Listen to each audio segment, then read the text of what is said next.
have a long life, quickly and completely satisfy all the outer and inner hindrances, grant such inspiration. So first we'll do the ceremony for bodhicitta.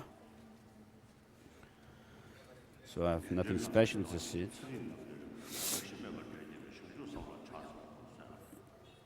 And so averting birth into lower realms and leading one to higher realms.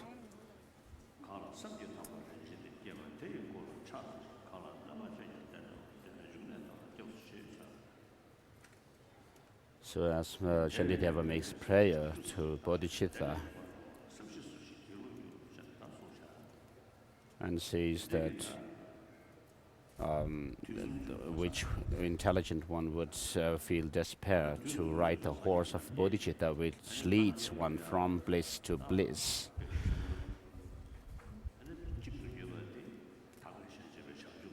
So the highway that leads one to the omniscient state of Buddhahood is bodhicitta. And so just as this prayer is made, may I generate bodhicitta.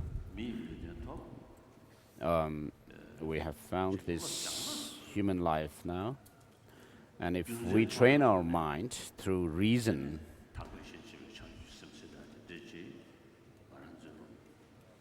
and this bodhicitta, which holds others more dearer than oneself, if we could train in this and transform our mind gradually, then this bodhicitta, by which someone gains the name bodhisattva, so this bodhicitta can be attained by us through training. And so Buddha and all the great masters of the past have found a human body, and the Buddha himself actually assumed the Buddha's deed of attaining enlightenment in this human body.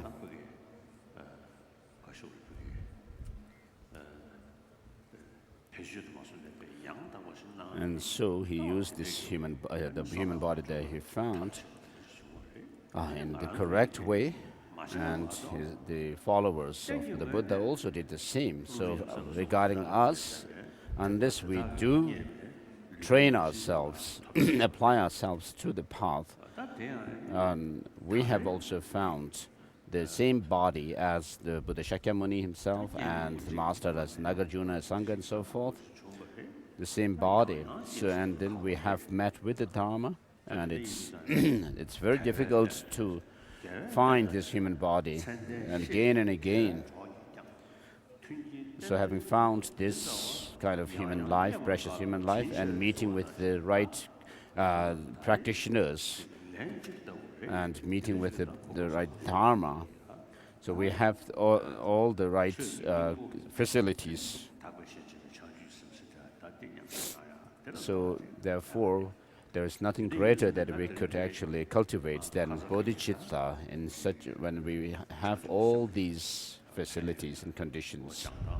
So we have gone through the benefits and how to train in bodhicitta in Lamrim Chemu and the middle length Lamrim. And so just have a clear idea of bodhicitta, its benefits, and how to train in them in your mind. And here, if you could generate bodhicitta, in front of a guru, then you have a witness for going through this.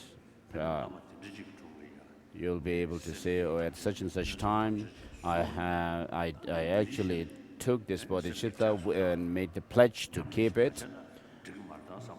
And you'll also feel encouraged to practice and cultivate bodhicitta and do the practices likewise. So as far as I'm concerned, I have took bodhicitta, generated bodhicitta from Jangchup Lamrim in Tibet, based on the Lamrim by the fifth Dalai Lama, and also the path of bliss.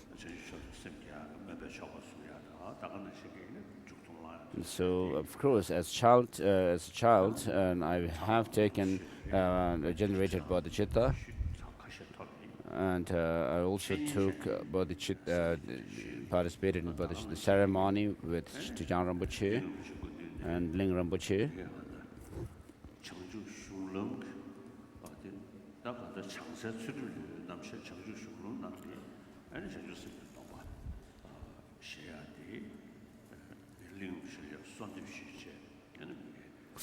So I requested Ling Rinpoche to take the generate bodhicitta in front of inside the Mahabodhi stupa in Bodh Gaya, and then after he took it, then I took bodhicitta from him as well.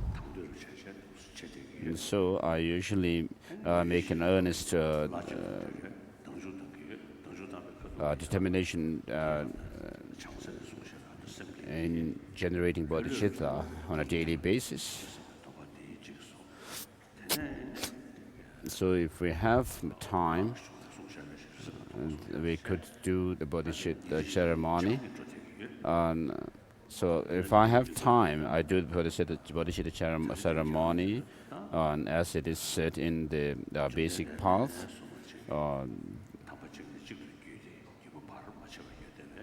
of bodhisattvas, and also take the tantric vows. So today we'll do the ceremony for aspiring bodhicitta based on the ritual, as it is said in the Abhisamaya Alamkara and Mahayana Uttara Tantra by Maitreya. Just imagine the Buddha Shakyamuni in person here. So as Lama Tsongkhapa says, just forming the image of a Buddha in my mind gives me a great joy and relief. And so you should imagine Buddha Shakyamuni actually in person, and also the great bodhisattvas such as Maitreya, Manjushri, the Samandabhadra, and so forth, who are in the form of deities.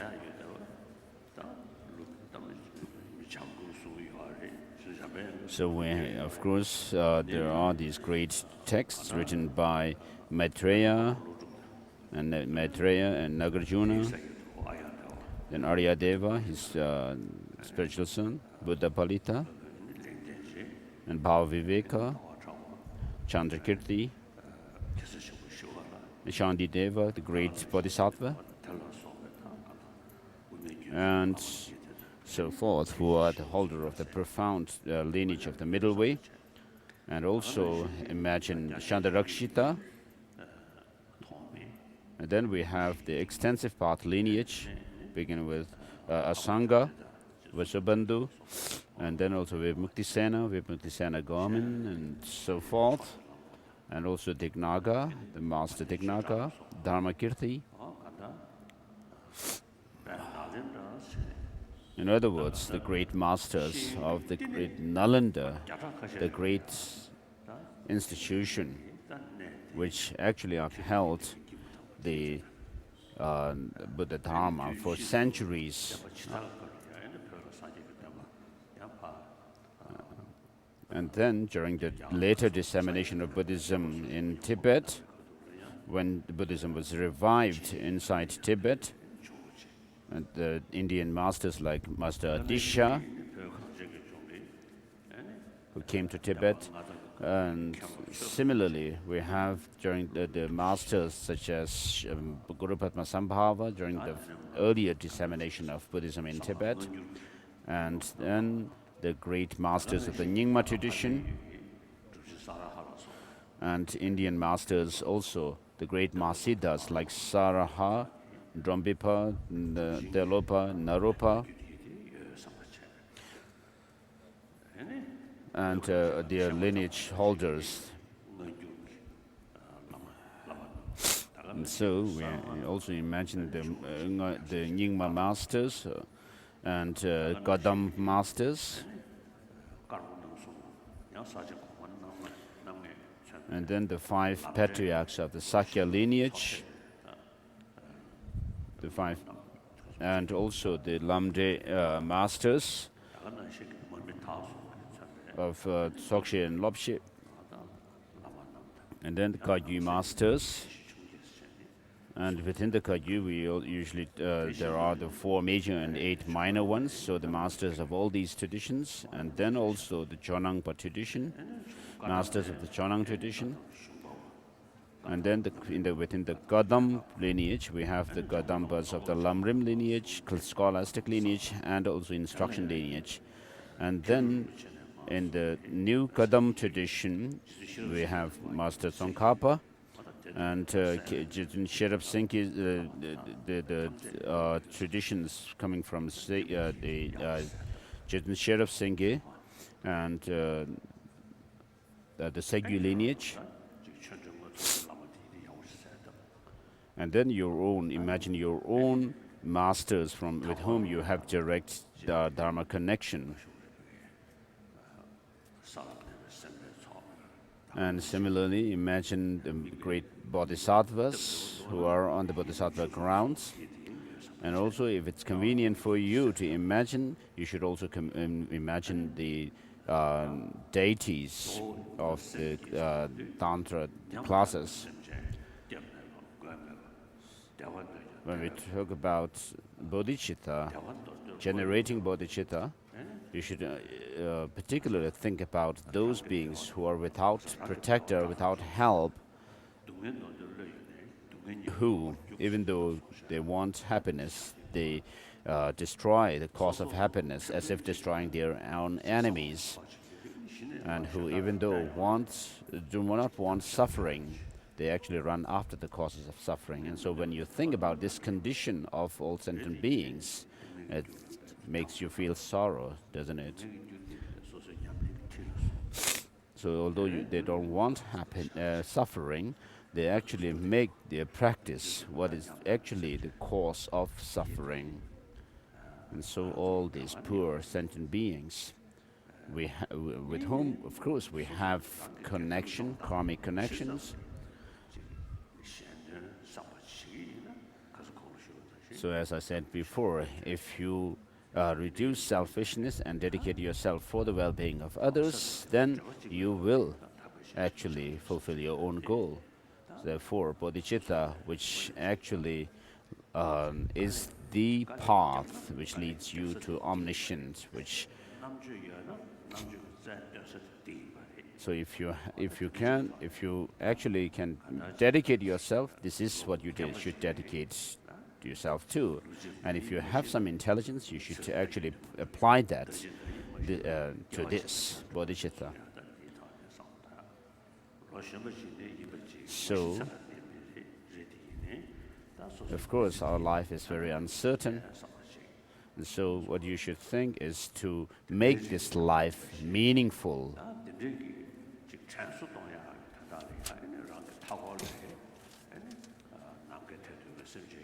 So just to actually remind yourself of all this, you should imagine all the sentient beings around you, and imagine them, the 6 types of sentient beings, actually undergoing their own respective sufferings of hell, ram, and so forth, although you may imagine them as human, in the form of humans.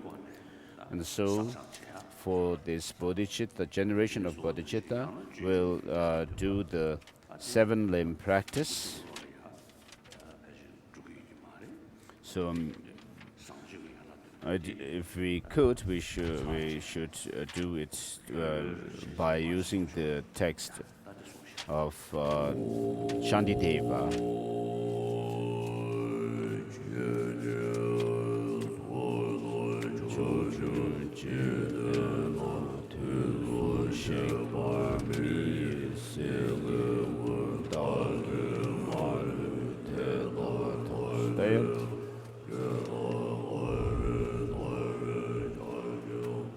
Sambo Jupe Lam Top Taki Gyawan Tam Je Yi Ki Wun Sum Du Shin Ke Du Ye Lu Rab Tu Gyawa Kun La Rab Do Cha Tse Lo Tep Tangbu Di We Lamrim Tep Tangbu Di We Injina Spa Shai Ba Sha Dina Yo Na Mindu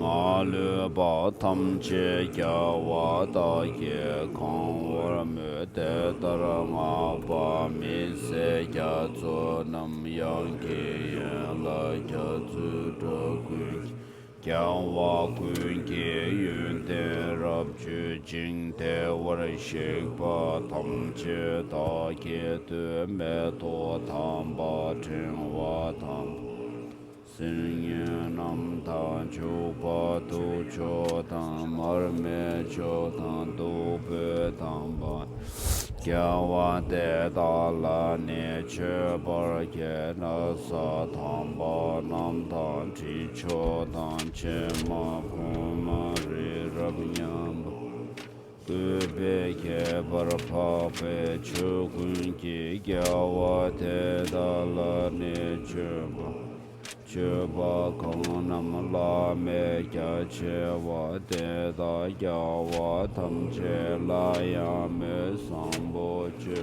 la de be to kya wa kun la cha ze che ba ke de cha she dan di mo wang ki le tang wa tang de xin yi kya yang de fa da ki de ba ji De da tam che da ki su sur sha chun ju ya wa kun dang san ye se rung ye nung dang lo dang mi ru zho wa kun ke su nam kang la yang te da kun ke che su da kang nam chu ju ji ten zhe ma ta chang chu rin bar san ye ma cha Gumbo de da da ye tam je la kor lo la na me ba Yang yin da den kang she de da la zho wa kun la ten xin de Gel bar xin ye de ye shu bar yang da ye yang rab je Chang tse wa tang chu ji she pa da Xin so Ba ke che sa ba tam che da we chang chu che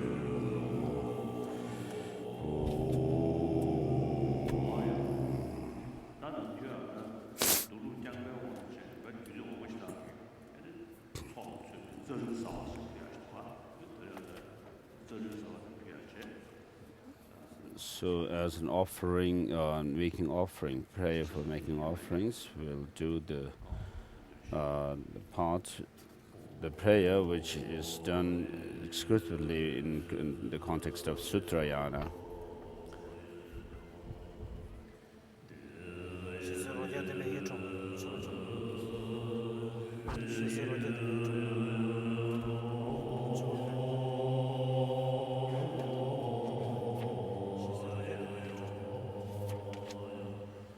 She said, "We get them be you tropa. Like Jardini, was suggested.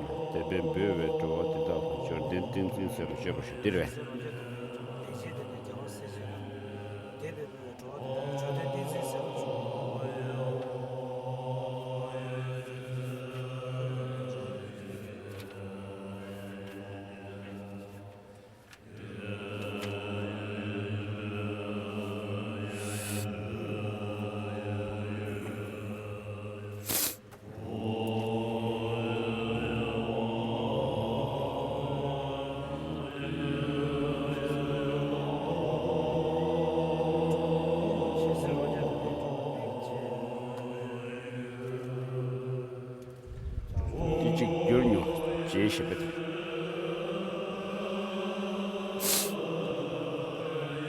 So the verse literally, if I translate, says this edible is offering a thog which has 100 tastes and is attractive.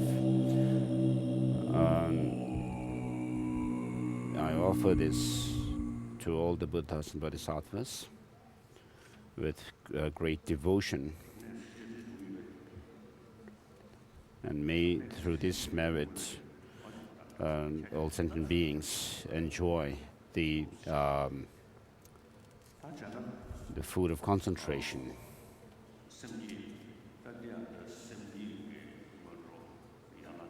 So this is part of the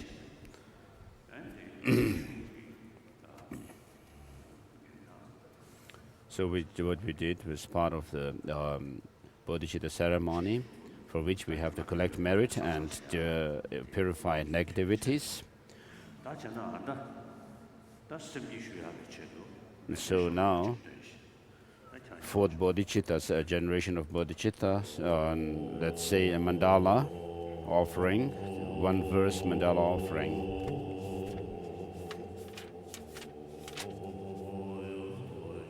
This ground anointed with perfume, strewn with flowers, and adorned with Mount Meru, four continents, sun and moon, I imagine as a Buddha land and offer to you. May all beings enjoy in this pure land.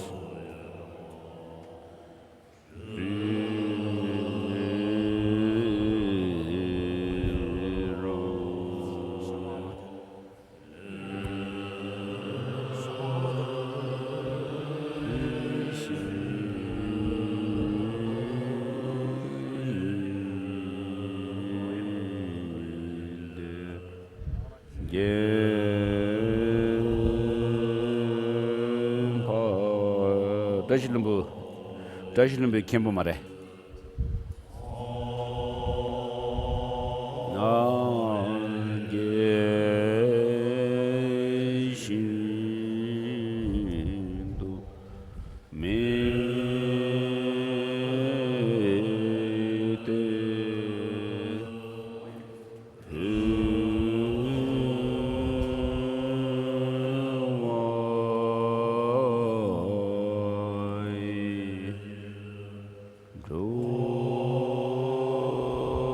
Radio Kianamuchi. Radio Kimbo, Abbott, Nikki.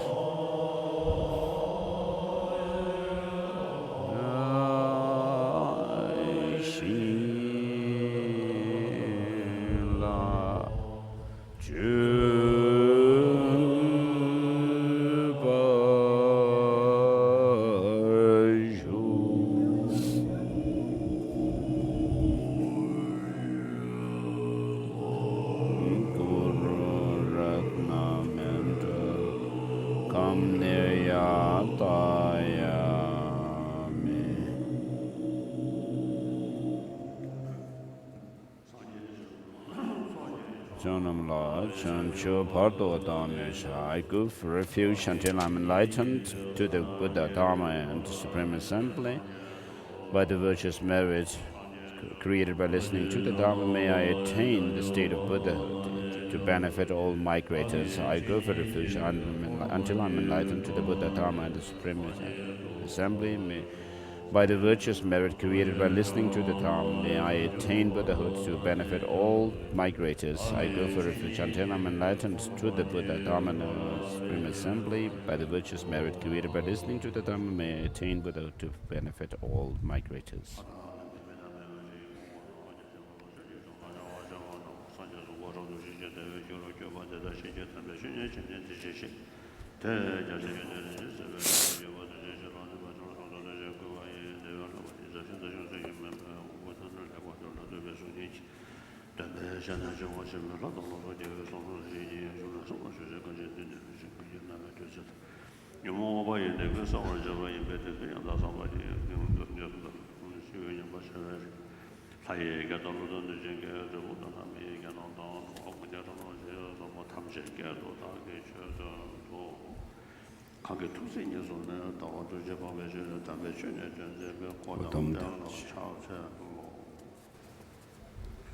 I pay homage to the Gautama, who out of his compassion taught the holy Dhamma to realize of all wrong views.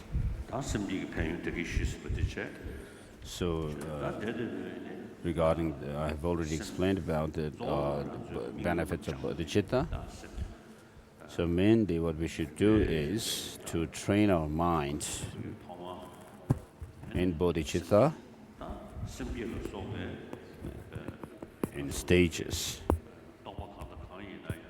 So whatever spiritual realization you develop, first of all, you have to know it and then understand its meaning, and then give thought to it. Firstly, you may have some kind of a superficial understanding, but then you will develop, by reflecting on it, you will develop understanding drawn through reflection. You gain certitude in it. When that happens, then you reach a stage where you feel that you could actually develop that experience within yourself. And then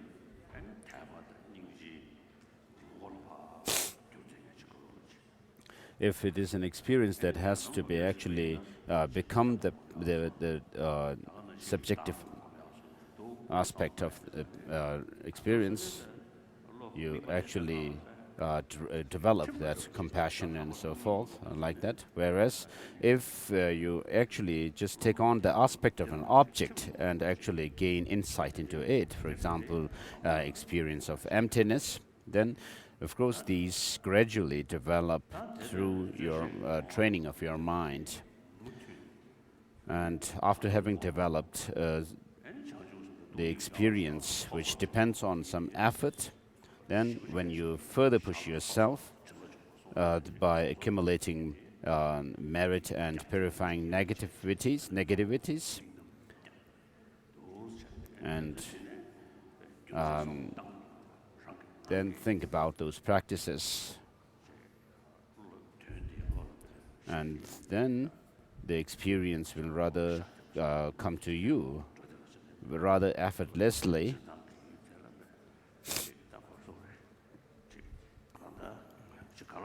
Whether developing compassion and so forth, which are the subjective aspects of their experience, and or developing the objective aspects of the experience of the objective aspects of those practices.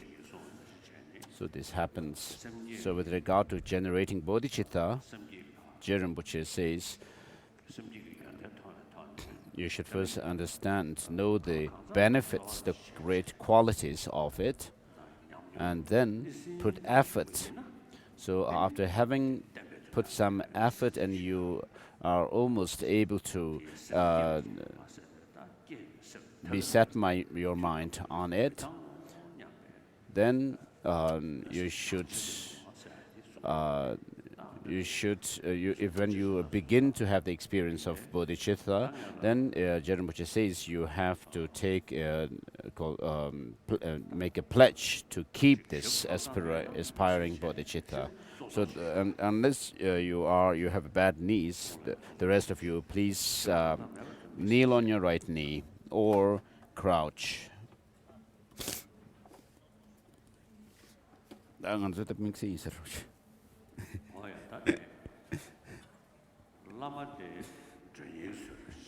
So the master, myself, is like a messenger. Mainly, as I introduced earlier, you should imagine all the lineage masters, from Buddha Shakyamuni down to your own root gurus, with whom you have direct Dharma connection. And then we have Chinese people from Chinese audience here, and you can imagine Chinese masters like Tangsan Lama.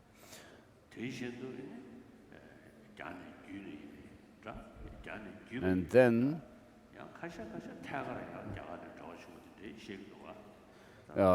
the other countries like Vietnam and Japanese and Japan, where Buddhism spread mainly from through China, and there may be cases where Buddhism teachings spread directly from India, as some say.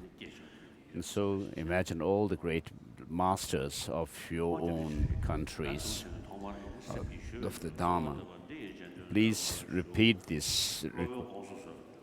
Master, please think of me. Just as all the Buddhas, Namtang, just as the former perfect Buddhas who are the Tathagatas and Arhats and the great Bodhisattvas on the high levels initially generated the spirit of unexcelled perfect enlightenment. Please, O Master, help me. Please say your name here. Help me to generate the spirit of unexcelled perfect enlightenment.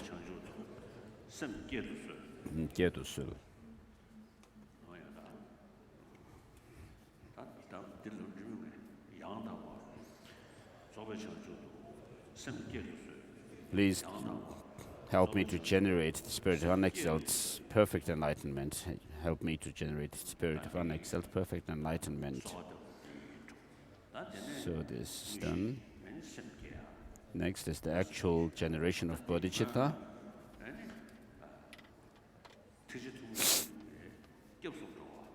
So before doing that, you should have taken. You should take refuge in the unique Mahayana way of taking refuge, where you take refuge in the resultant Buddhahood and the Sangha. You should remind yourself of the Buddha's body, speech, and mind, the qualities of the Buddha's speech and body, speech, and mind. As Maitreya says, we all have, actually, the enlightened body of the Buddhas radiate, as he says. So what that means is all the enlightened activities of the Buddhas actually radiate towards the sentient beings. Another interpretation is that we have the potential for attaining the 4 Buddha bodies. The substantial cause is there within ourselves. So this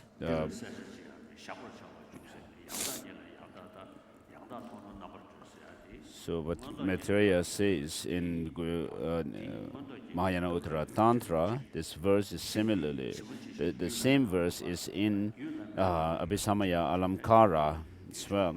So there may be 2 different interpretations of the same verse. What this means is that we have the potential, the seed for enlightenment, to attain the full 4 Buddha bodies. Tathagata, so there is no samsara and nirvana. So what is nirvana is just as the mind becomes the cause for samsara, where we have the environment and the beings living in it. Likewise, when the mind is free of all these defilements that are within our mind stream, then you reach nirvana. So in other words, on the basis of the Buddha nature, in terms of the Buddha nature, there is no difference between the emptiness of the mind of sentient beings and the Buddhas. So you can think in terms of the Buddha nature, or you can think in terms of the potential that we have, the seed for the 4 Buddha bodies, which is according to the highest Yoga Tantra.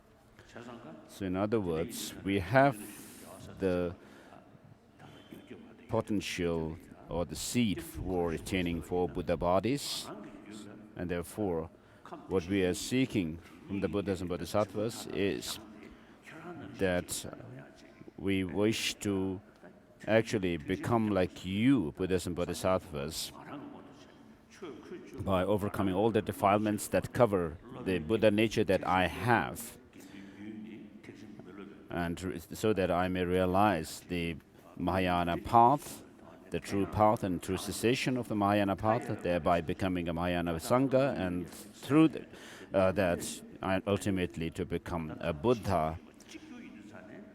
And therefore, since we all have the Buddha nature, we, unlike others, we have met with the conditions to actualize or to make this potential manifest, to realize the goal that we seek.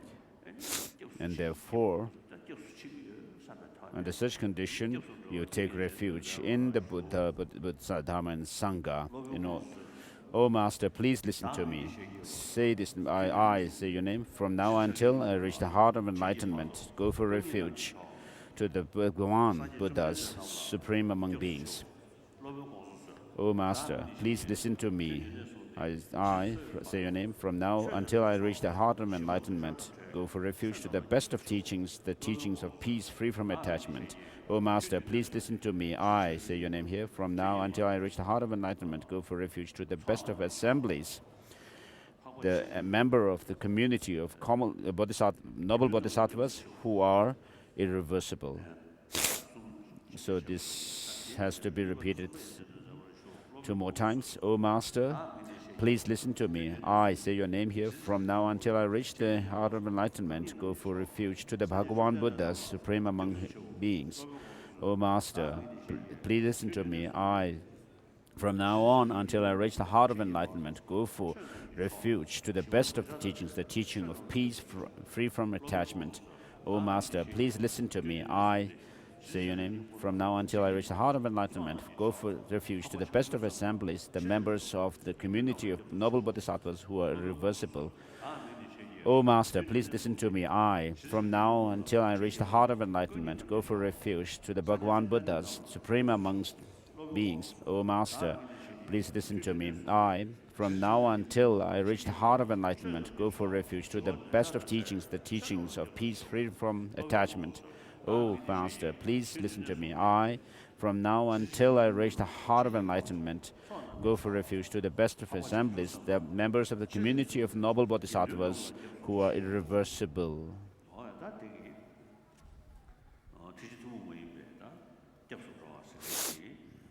So this is the unique way of taking refuge, according to the Mahayana tradition, the unique Mahayana way of taking refuge.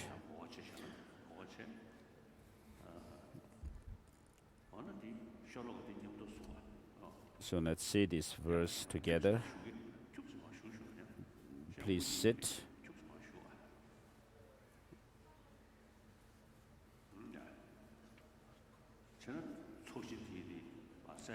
So imagine all the merit fields.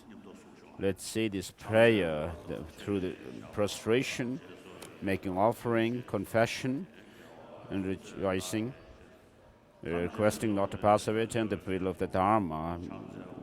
May the merit gained through this add for me to attain the perfect enlightenment. So whatever merit I have gained through making prostrations, making offerings, confession, rejoicing, and requesting the Buddhas not to pass away, turn the wheel of the Dharma. Dedicated for my enlightenment, perfect enlightenment.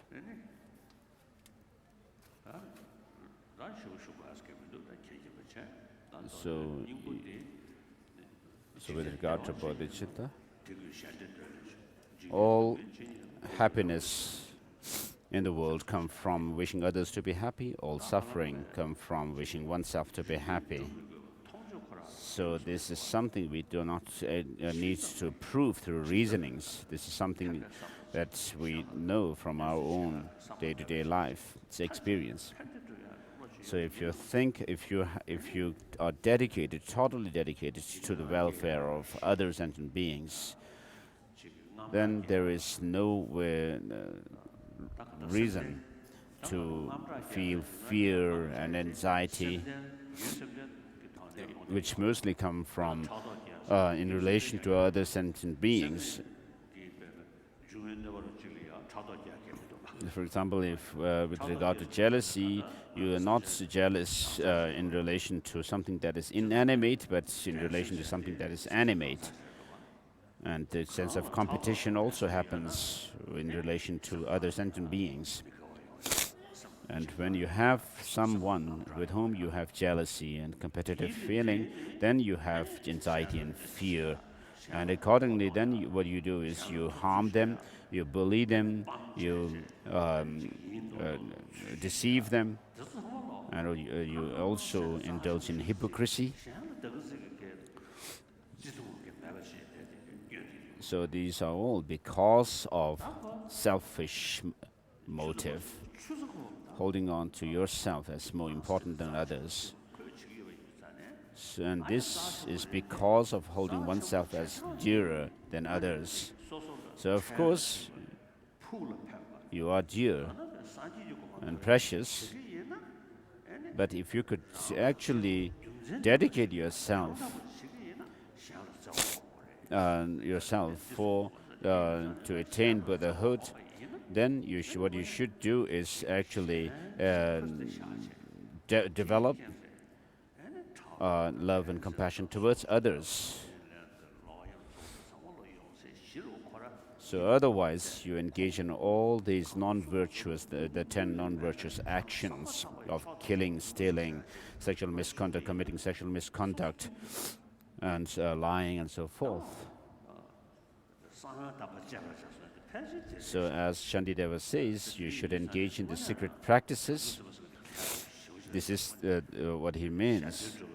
The bodhisattvas are very wise people who actually are able to fulfill their own interest as well as the interest of others, whereas we do the opposite. Although we want happiness, we actually create causes for suffering. So it's like voluntarily wishing to have suffering.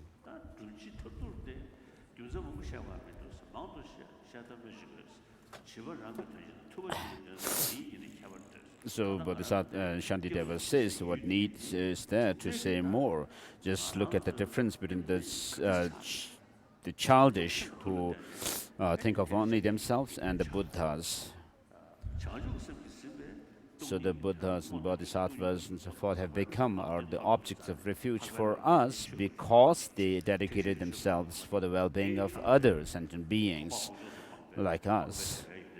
And therefore they have attained the Mahayana true cessation by applying the true path of Mahayana, and became Mahayana Sangha, and ultimately becoming the Buddha Mahayana.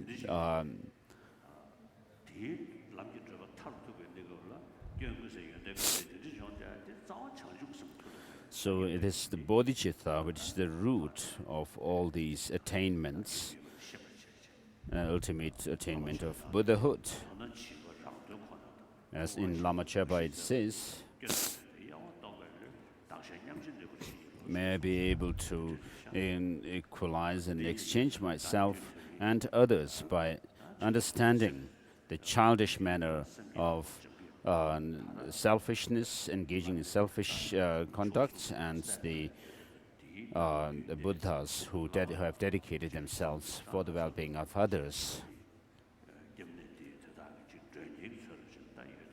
So imagine that you are going to take part in this bodhicitta ceremony in front of all the Buddhas and Bodhisattvas that you have imagined in the space before you. And you have imagined that you are here taking it from the Lama, who is serving as the messenger of the Buddhas and Bodhisattvas, and all of them are witness to your generating bodhicitta through this ceremony. So please kneel on your right knee.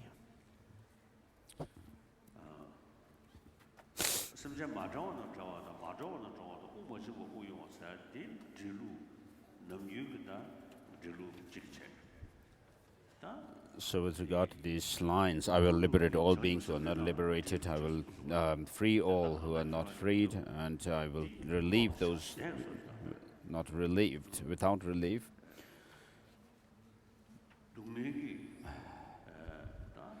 So an easier interpretation of this is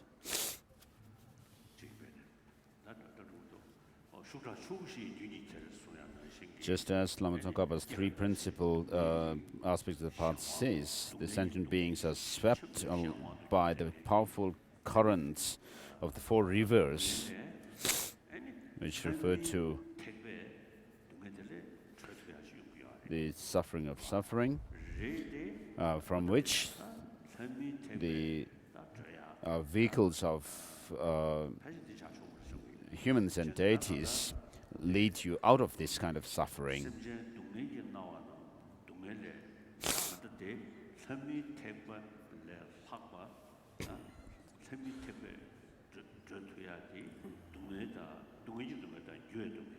So the vehicle of humans and deities actually can lead us out of the sufferings of change and the suffering of pain. So that which, but it cannot lead us out of the conditioning suffering. So unless you actually stop the cause leading to this third type of suffering, you will not be liberated. And therefore, I will free all beings, living beings who are not freed, refers to this. And then I will relieve those without relief.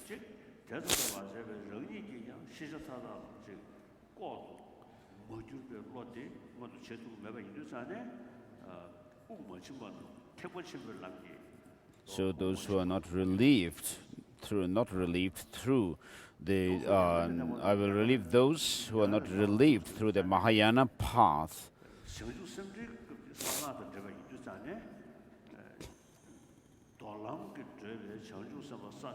And then the last line, I will cause to reach nirvana those who have not reached it yet.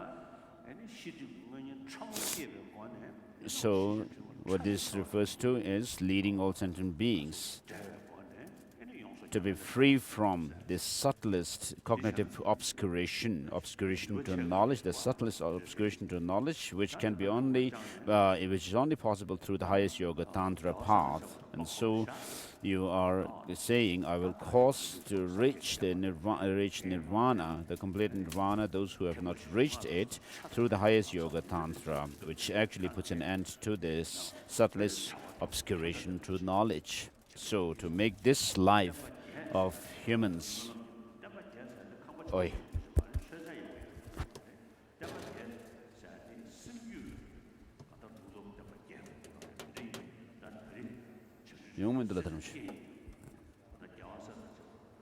sorry I can't hear, His Holiness.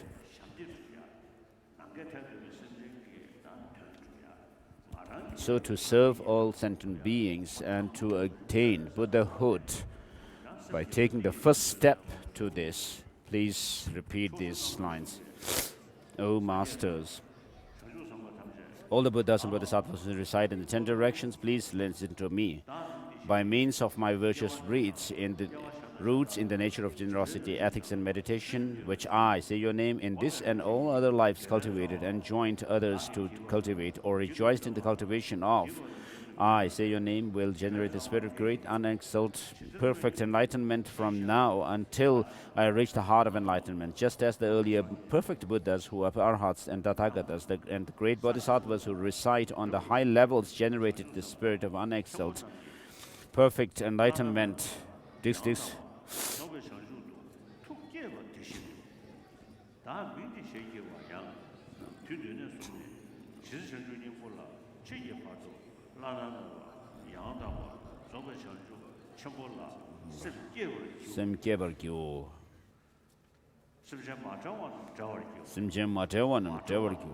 I will liberate all living beings who are not liberated. I will free all who are not freed. I will relieve those without relief. I will cause to reach the complete nirvana those who have not reached it. Please repeat it for a second time.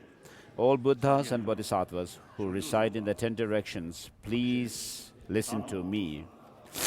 By means of my virtuous deeds in the nature of generosity, ethics, or meditation, which I, say your name, in this and all other lives cultivated, enjoined others to cultivate, or rejoiced in the cultivation of, I, say your name, will generate the spirit of great, unexcelled, perfect enlightenment from now until I reach the heart of enlightenment, just as the earlier Buddhas, perfect Buddhas, who are Arhats and Tathagatas, and the great Bodhisattvas who reside on the high levels, generated the spirit of unexcelled, perfect enlightenment.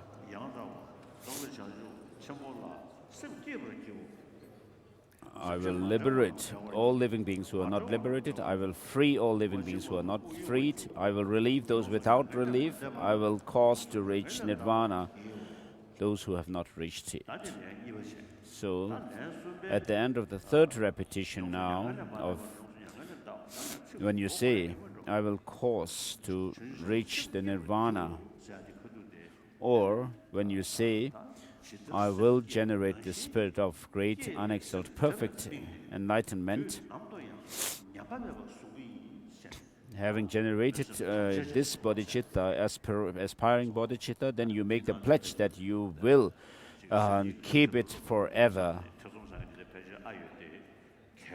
So there may not be people here, perhaps, who think that, oh, it may not be possible for them to keep this kind of pledge to keep the aspiring bodhicitta. In case you feel that you are not courageous enough to keep that pledge, then you will say you could just generate bodhicitta. In any case, you will be taking bodhisattva vows later, and therefore, in order to do that, you should have aspiring bodhicitta. So please repeat it for the first time. All Buddhas and Bodhisattvas who reside in the 10 directions, please listen to me. Master, please listen to me. By means of my virtuous deeds in the nature of generosity, ethics, and meditation, which I, say your name, in this and all other lives cultivated, enjoined others to cultivate, and rejoiced in the cultivation of, I, say your name here, I will generate the spirit of great, unexcelled, perfect enlightenment from now until I reach the heart of enlightenment, just as the earlier Buddhas, perfect Buddhas, who are Arhats and Tathagatas, and the Tathagatas, and the great Bodhisattvas who reside on the high levels generated the spirit of unexcelled, perfect enlightenment.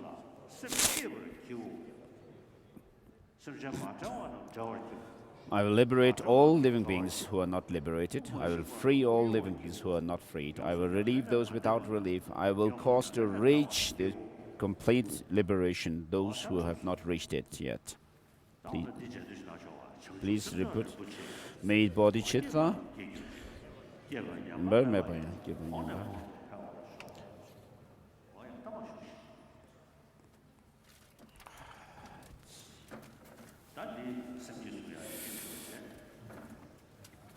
So with this we have finished with the generation of bodhicitta. As Shantideva's Bodhisattva Charyavatara says, today my life has borne fruit, I have attained an unexcelled human existence. Today I am born into the Buddha's family, and now I have become a Buddha's child.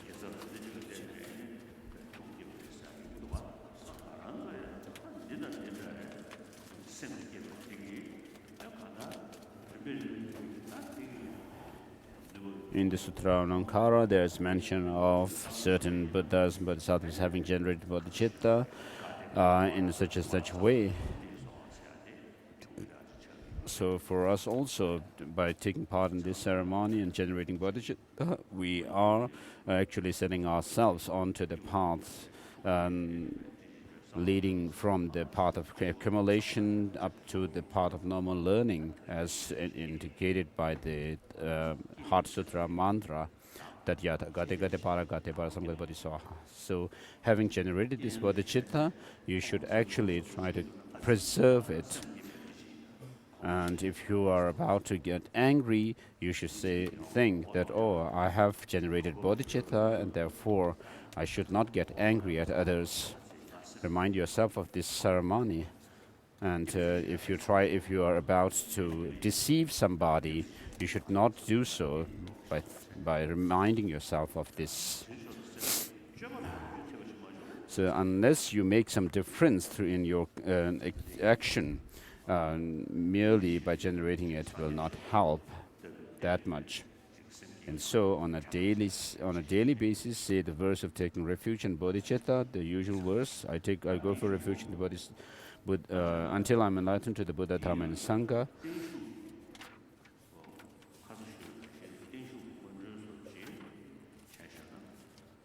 And by the virtues merit created by generosity and so forth, may I attain Buddhahood to benefit all sentient beings.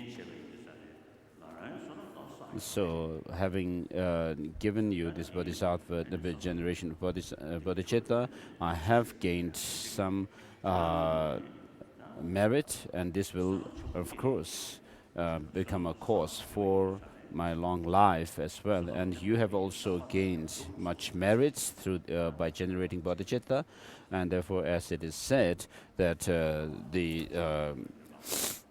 those with merit are able to fulfill their goals. And therefore, if you make your prayer for my long life, it will be good.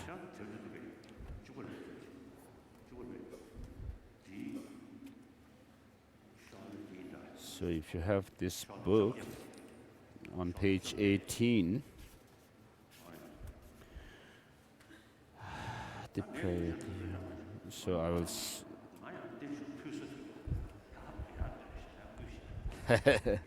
So Holiness was saying maybe I should lead the prayer, but then he says, no, you are actually making this long life offering to me, therefore you should start saying this prayer. So this is a prayer to the Buddha, which His Holiness wrote in 2005, when all the Tibetans made offering to adding towards an offering. Tibetan public and the government made an offering to the Buddha statue in Bodh Gaya,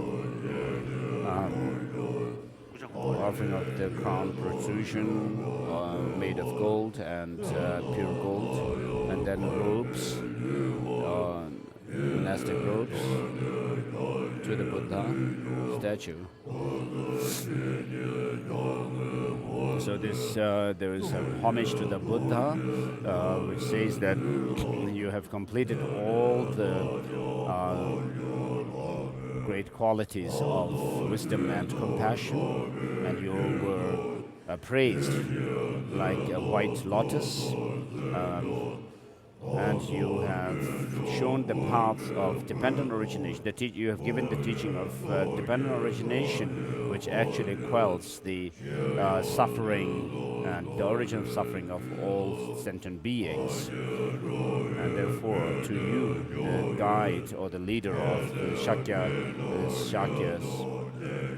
the guide of all sentient beings, who is like this line of Shakyas, I pay homage with my touching you with my crown. And then it says you have prophesied that your teaching will spread from north to north, which is north from India, it's Tibet, and just as you have prophesied, the teaching of your teaching has spread all over Tibet, and now it has become an ornament for the whole world, and we are fortunate for that. Despite this, now due to our karma, the Dharma has declined, and as well as the environment, the world, and we are in a pathetic situation, and therefore it is time for you to care of us, to take care of us. And therefore we, the Tibetan humans as well as deities, very sincerely make our fervent prayers to you together, and we make offerings of the Tathagata's crown protrusion from a pure gold, and we make offering of the alms bowl to you, and also pure, clean, and pure clothes to you.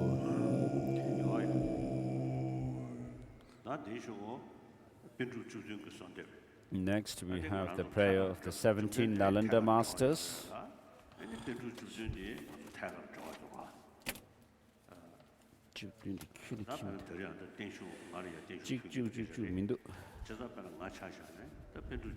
So, with regard to the 17 Nalanda Masters, it was written by myself, and I was quite inspired by their writings. And as I also began talking about the tradition of the Nalanda tradition,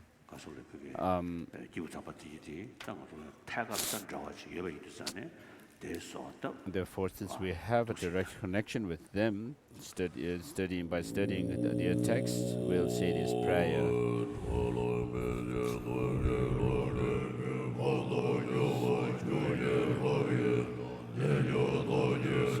So this line is a praise to the Buddha for teaching dependent origination.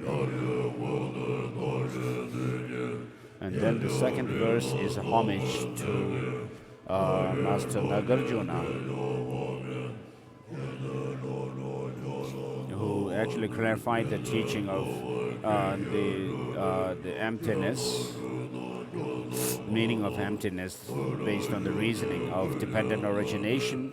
And then next, after that, it's a praise. The next verse is praise to Arya Deva, who is the chief spiritual son of Master Nagarjuna, who has crossed the ocean of one's own and others' traditions, and who actually upheld all the teaching of the Nagarjuna.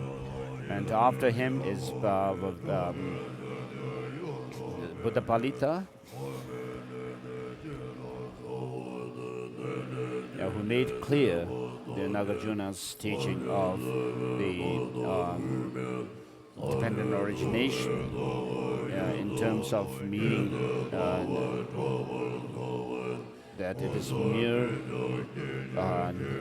things are merely in name. And then after him comes praise to Bhava Viveka, and next is Chandrakirti, praise to Chandrakirti. And after that,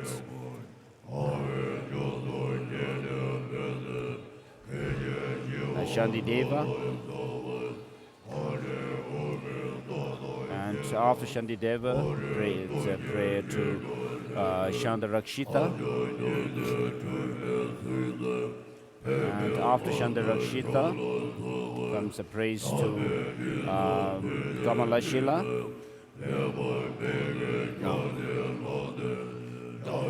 After Kamalashila is the prayer to Asanga, and following him is praise to Vasubandhu, and then we have praises to Dignaga, Dharmakirti,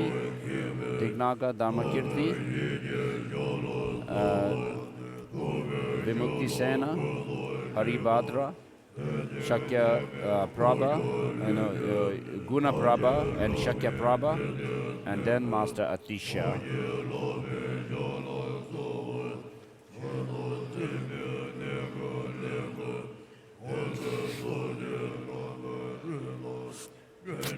So thus, speaking of prayers to these great crowning ornaments of scholars,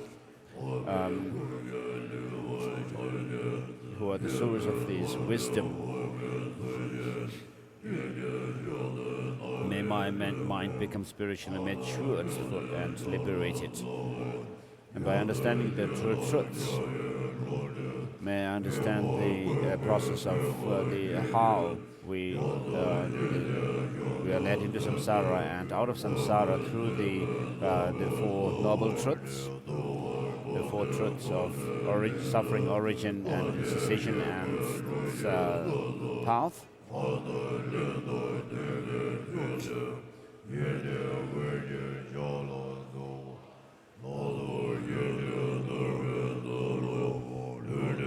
And may the root of liberation be planted within me.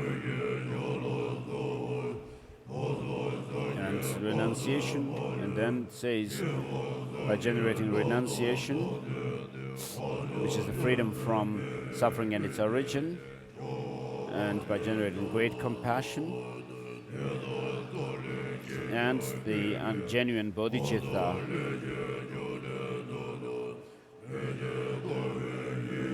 and through the cultivation of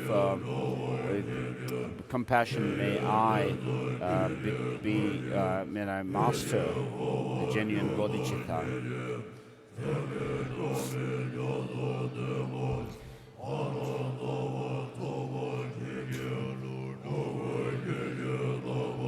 So by studying, reflecting on the meaning, and by meditating on the teachings of these great charioteers, the great masters, may I gain certitude in the perfection vehicle as well as Tantrayana and easily.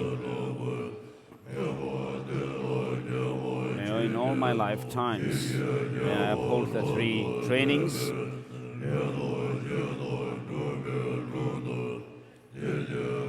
and may I receive teachings on the Dharma and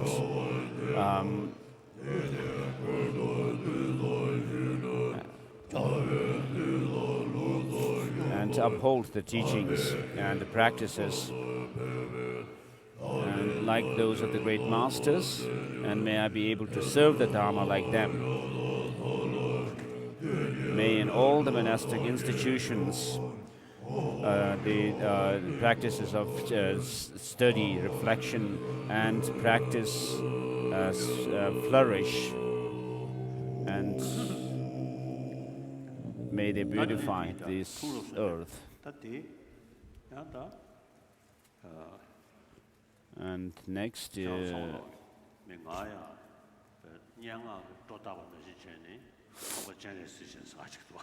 so all of you refer to me as Avalokiteshvara, as if you are actually using some poetical rhetoric. But of course, I'm not Avalokiteshvara, it's not possible. But from the time of the Buddha, since the time of the Buddha, there were great emanations of Avalokiteshvara in India, and particularly in Tibet. Tibet being the special land which to be subdued by Avalokiteshvara. So I was born at a time when Tibet was going through a very critical time. And so Avalokiteshvara's emanations, such as the great kings of Tibet, have been there. So I, of course, have this special connection with Avalokiteshvara. So I do not think that I am the reincarnation of the previous Dalai Lamas, but I can say that I have a very special karmic connection with them, and I have many indications of that. So the Ganden has written this prayer. It says that for the Tibetans, your kindness has been unmatched. It's referring to Master Tsongkhapa, So the first Dalai Lama makes this prayer to uphold and preserve the tradition of the Lama Tsongkhapa. So I too make the same. I have close connection with the first Dalai Lama. So Gendun Gyatso, the second Dalai Lama, was the abbot of Sera and Drepung and Ganden. Sera and Drepung.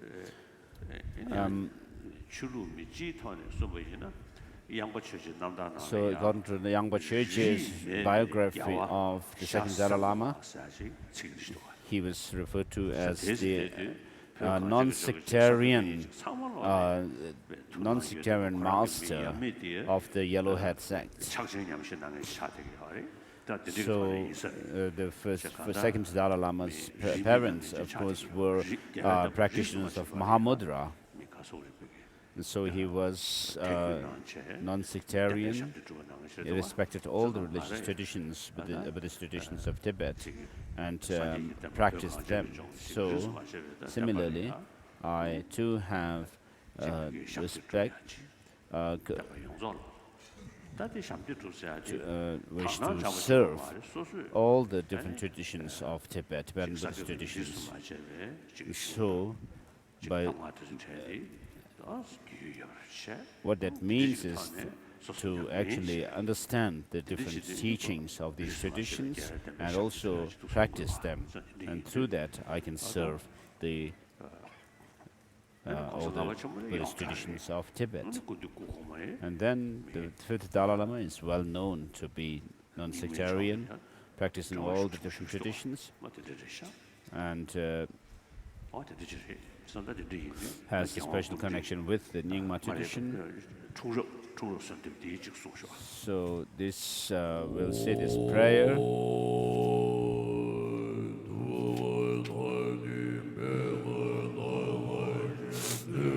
This is a prayer of the different reincarnations of Avalokiteshvara that appeared in India and Tibet.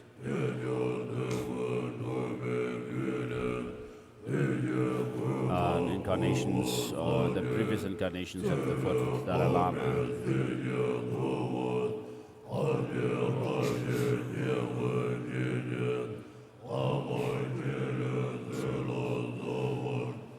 So first it goes through the supplication to the Buddha.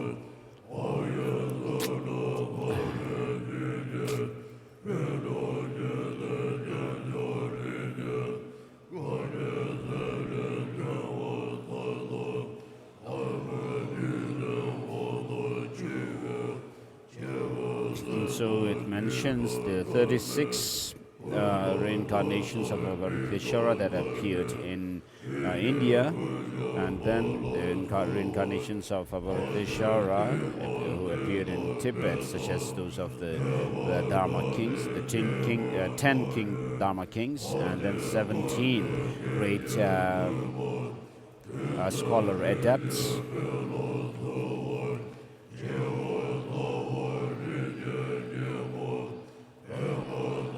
And the lines of Dalai Lama, the line of the Dalai Lamas.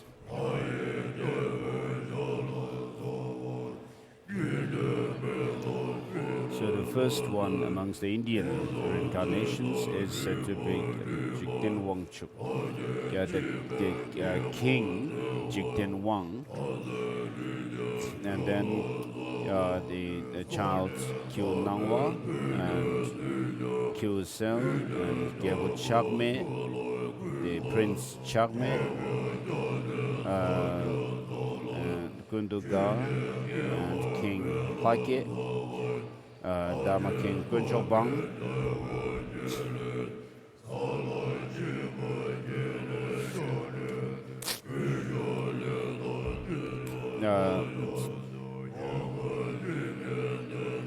then the Bodhisattva Tebaten and Belsang, Teba Raptin, and the King Lotepel, Kangchu Godzin, and Upasaka Tsumpa, and then the holder of Vinaya, Rinchen Pel, and then the child Dawa Rinchen, Ningpo, and Pema, Lotus, and Veser Champa, Sengeda, Gels Bodhisattva Dechok Pel, or Prince Dechok Pel, and Hai Gyalpo.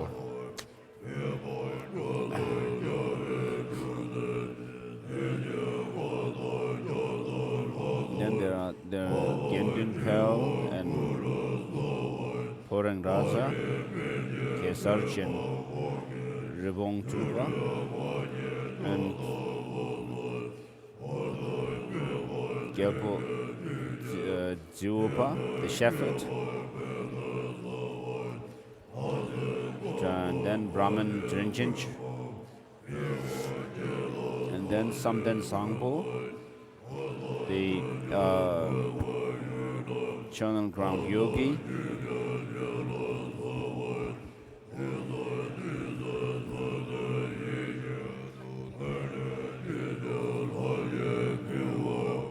and King Gebo, Solong Gundugyu, and then King Gyabjin, and the Lord or the leader Tuklakzin, Chugil, the Dharma King Gewapel,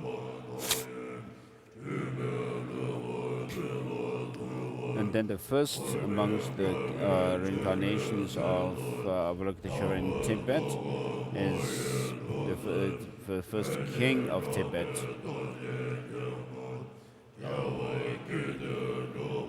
Nyati Temple. And then there are other kings like Esholek, Detu, Namshungzen, and Yonggur Nyemeje, Nyemede, and Drepungzen. And then Totora, the king Totori Nyensen, at whose time the Buddha Dharma, appeared in Tibet for the first time.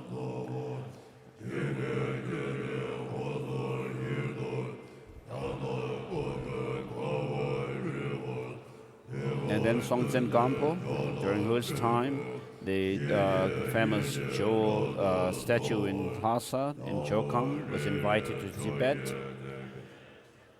And also Jo Shakyamuni was also invited at that time, and he started the Tibetan law and script.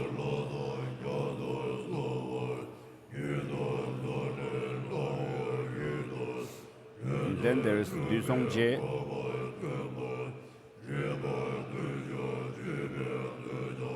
and then Tisong Detsen,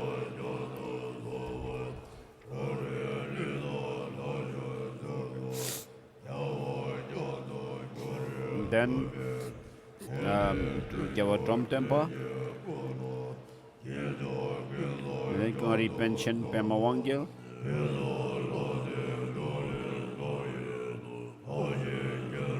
and then the scholar of Nepal, Bedur,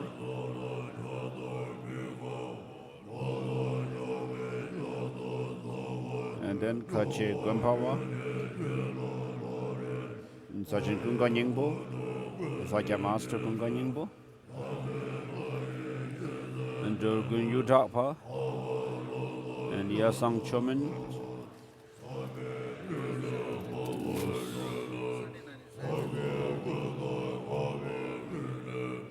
Sumden Yishisung, the Haji Gewabum, and then the Sakya lineage holder, Zimba Dakchin Lodre Gelsen, Rinchin Kenrap, and then the founder of Drepung Monastery, Jamyang Cheje, and then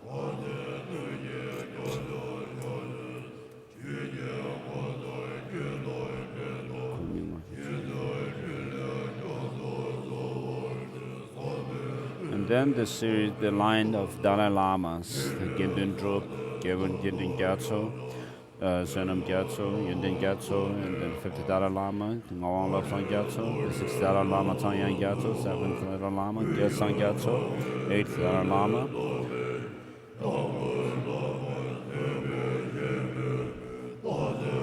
9th, 10th, 11th, 12th, 13th, and then the 14th Dalai Lama.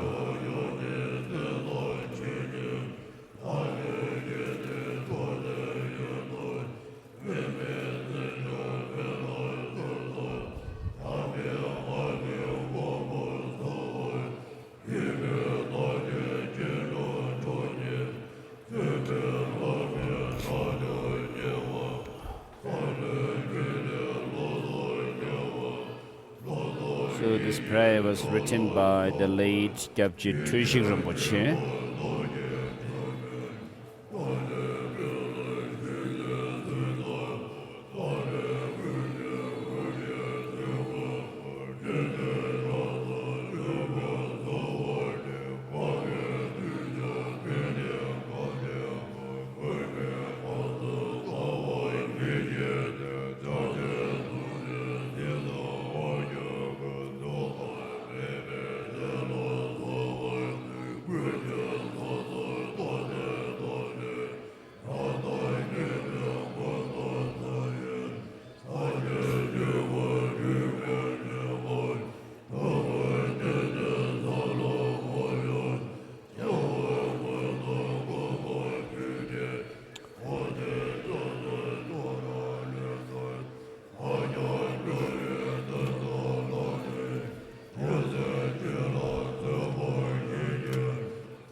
So next we'll say the mandala offering.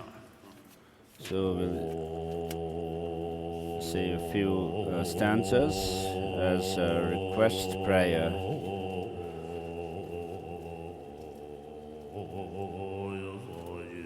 This ground anointed. For mandala offering, this ground anointed with perfume, strewn with flowers and adorned with Mount Mary, 4 continents and sun and the moon.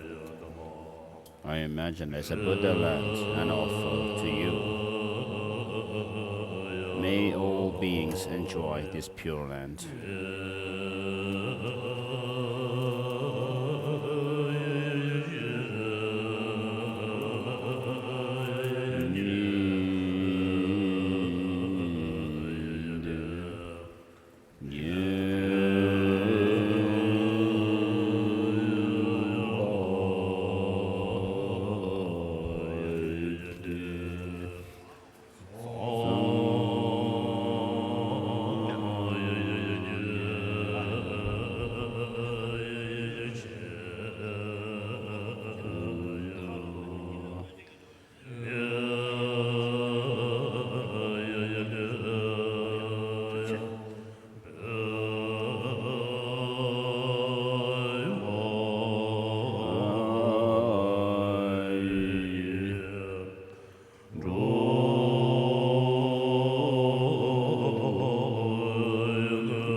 divine throne upon the moon, on the throne, seed of lotus and moon.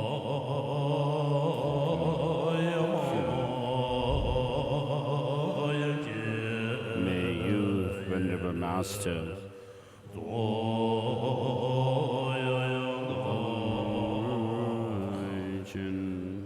delightfully smiling,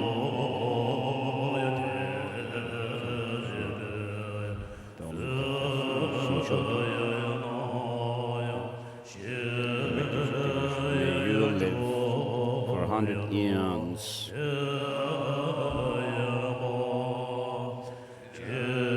For us to generate faith and accumulate merit. As the field of merit and faith for us, may you remain for 100 eons to flourish the Dharma, for the Dharma to flourish.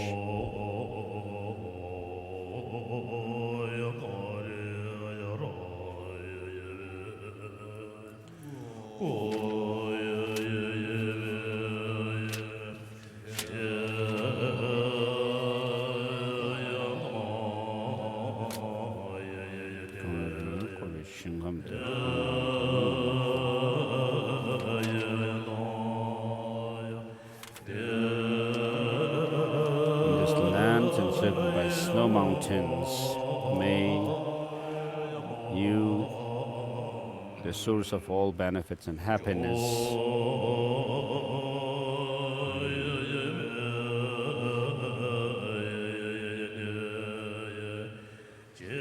Chendrasik, the Lord Chendrasik in person, Tenzin Gyatso, may you live until the end of samsara.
다 거의 나. 대부 당부din sarmış.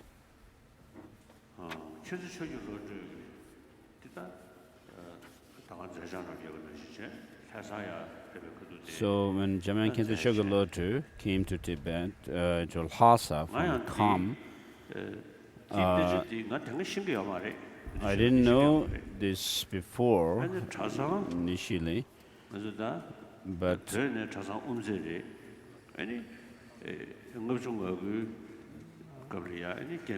there was one monk who was a chant master of Namgyal Monastery, and then he, after 59, he was imprisoned for 18 or 19 years. And after that, he came to India. He escaped, or he came to from Tibet. Oh yeah.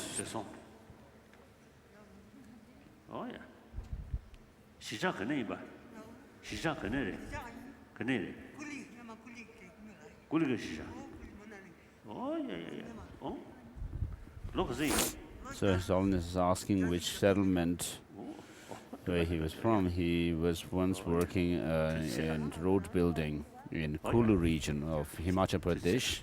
He's 84 years old. He's praying for His Holiness to link long.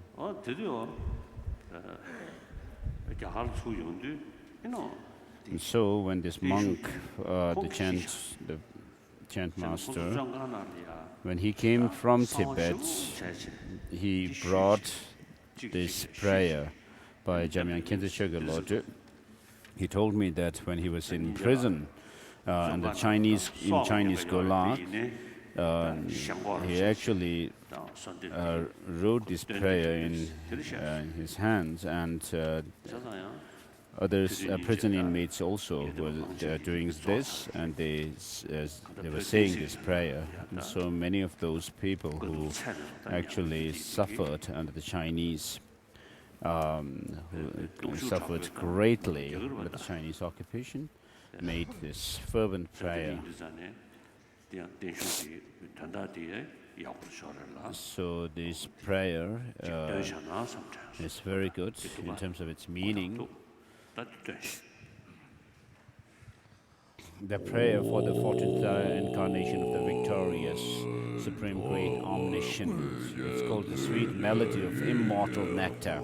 Om Swasti, embodiment of the great loving wisdom of all the victorious ones, gathered into one white like a snow mountain, emanation body of the exalted supreme Lord of the world. May the Lama of the three Rams, migrators, be victorious. In the three worlds you are matchless and marvelous, exalted like the Udamwara flower, omniscient one. Great crowning jewel of those who follow the doctrine in this world, supreme victorious lotus holder, please remain firmly with us. Although you have been a real Buddha since the beginning, in these times of conflicts your hands tightly hold all migrators. Your resolve and promise are as firm as a Vajra, great Lord of the 10th stage. Please remain firmly with us. You possess all the understanding of the gradual path to enlightenment, inseparably merged with your three secrets. Your good qualities of knowledge and love are inconceivable, second capable one of the northern direction, of the northern land. Please remain firmly with us. You encounter no obstacles in explanation, debate, and composition. Your 8 great treasures of confidence are totally unbound. You show the doctrine with perfect individual awareness. Great one, victorious in all the directions, please remain firmly with us.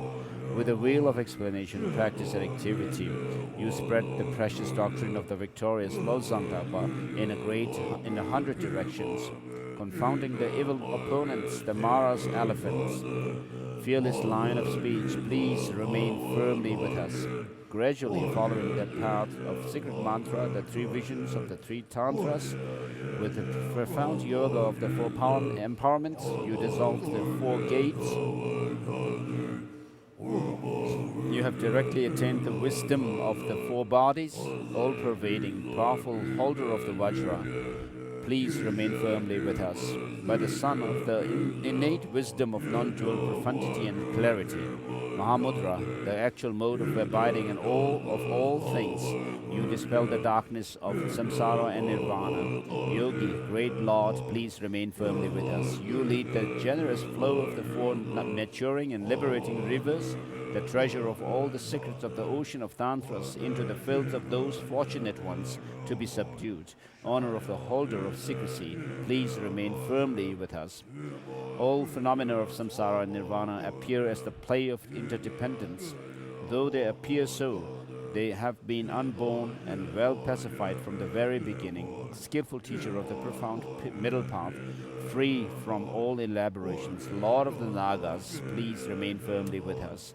The lineage bearer Pundarika, the Kulika Pundarika, the erudite teacher of perfectly expounded, who perfectly expounded the inseparability of the outer, inner, and the alternate Kala chakra, manifested as a virtuous friend in the country of Tibet, essence of the primordial Buddha, please remain firmly with us.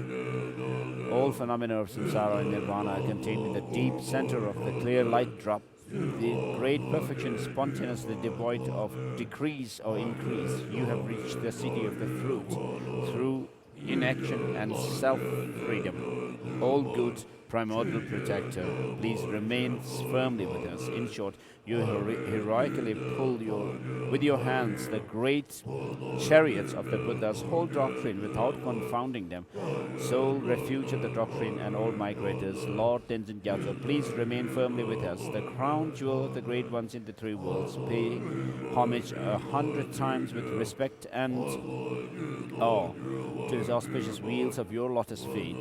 Great King of the doctrine, please remain firmly with us. Lord of the gods, cutting through the Maras and Ashura's power, destroyer of the rocky mountain of bad views and wrong views, with 100-pronged Vajra of strength, power and force, fearsome, glorious Heruka, please remain firmly with us. As long as the earth, Mount Meru, the sun and the moon endure in the conceivable mansion of the changing three secrets, the Patala, pleasing to the exalted, please remain firmly and permanently upon the Vajra throne by the blessings of the three supreme immortal deities, and by the power of the truth of the Lamas, Yidams, Buddhas, and Bodhisattvas, we ask blessings for the aims thus requested to be accomplished without obstacles. And next, we'll say the prayers of long life written by Dr. Rinpoche, and then the long life prayer of His Holiness written by the two late tutors.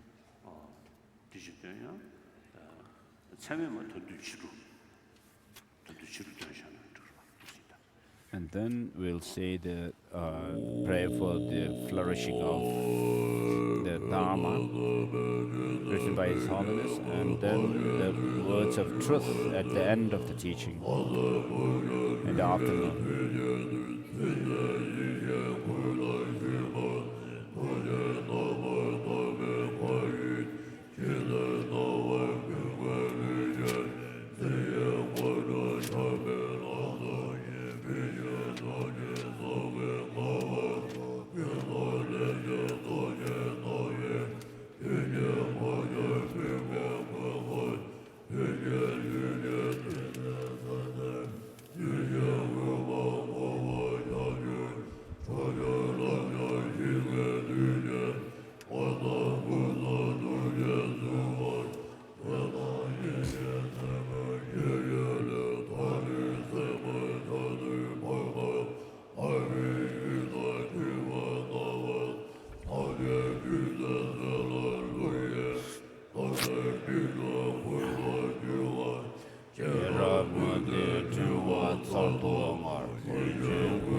Rab Gora Kove Yobe Sanzin Ge Yon Gora Bode Jonde Chanzendo Shede Chuse Nawa Senzebe Nyati Zendan Tori Nye Shedan Nye Sumso Trube Geb Uba Siga Nyare Chewa So Benro De Du Tume Nambara Sa Geve Ringlo Chargi Ganden Shing Sara Bebke Genden Drup Nesun Tupden Yunden Gyatsu Bar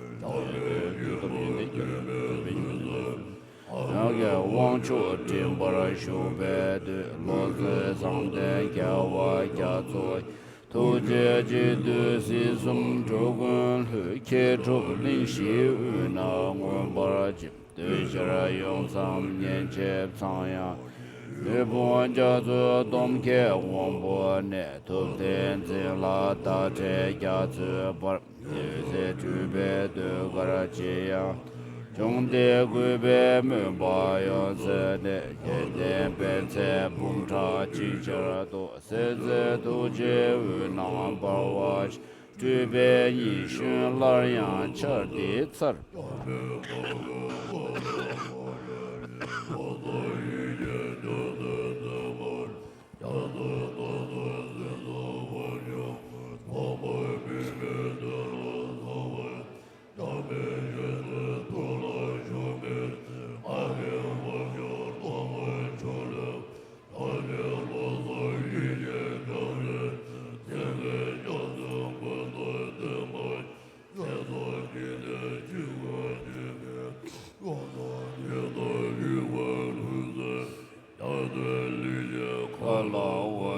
shen lo ne yi che ten bar shu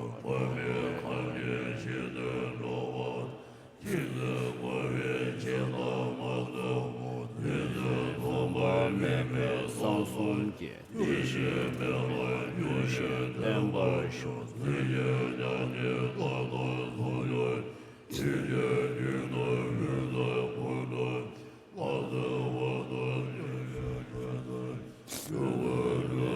nye me ten bar shu nye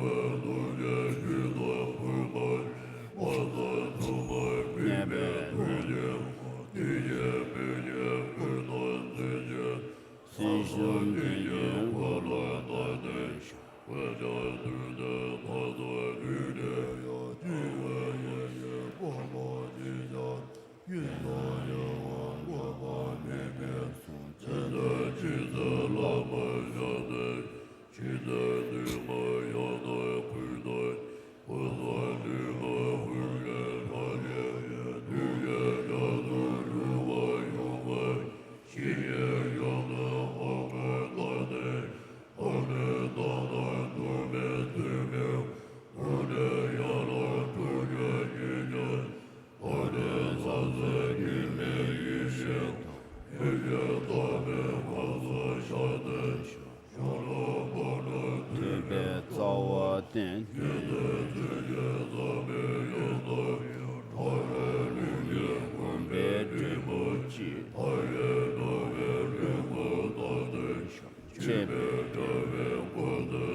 So in his prayer, Dalai Rinpoche says His Holiness is the embodiment of Avalokiteshvara, Manjushvara, and Vajrapani.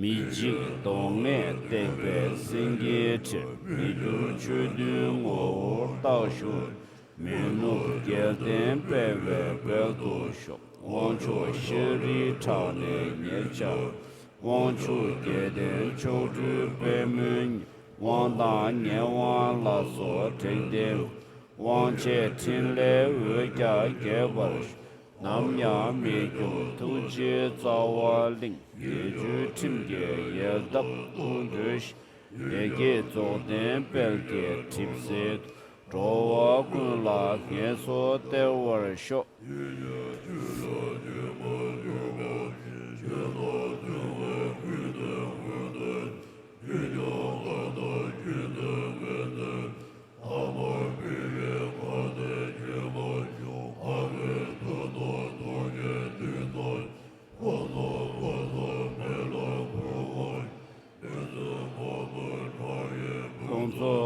che mora la be tra nyen bar gyu chi pun zo ga wa ja cha ber ge che pun zo de shi pe den po zhang che pun zo chep si yar zu jian zhuo xian pun zo cho le nam bar ge de ma bo ye zi ge ga wa ya mi xie do jie kang su da den chi Gezen Chesun Nam Pumbe Si Tsir Tengyu Chik Yum Gege Nye Tse Mi Re Chin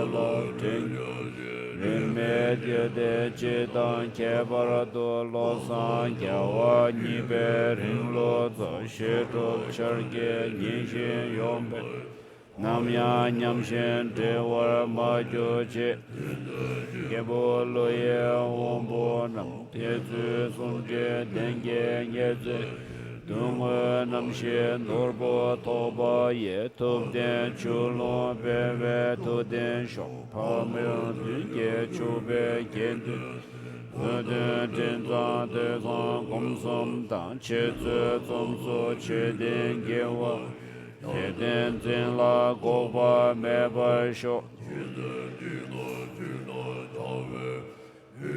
Dangara Gunge Dunom Nen Geme Gesin Zoden Yarke Shinren Ombar Sho Rinne Ten La Lobara Go Dube Lamin La Lu Cho Gyurzo Misun Tayi Gyaru Sonjo Ransar Shishin Lu Do Nyambar Sho Zerab Gundo Chana Pregach Nidodinye Tambe Zuzon Nidodimye Zandim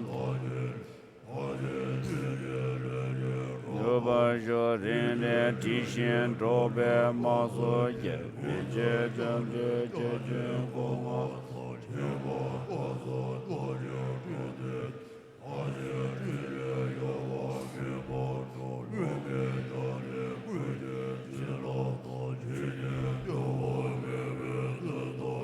Lasa Tabe Tuye Mimbe Den Gegme Linge Drobe Toshi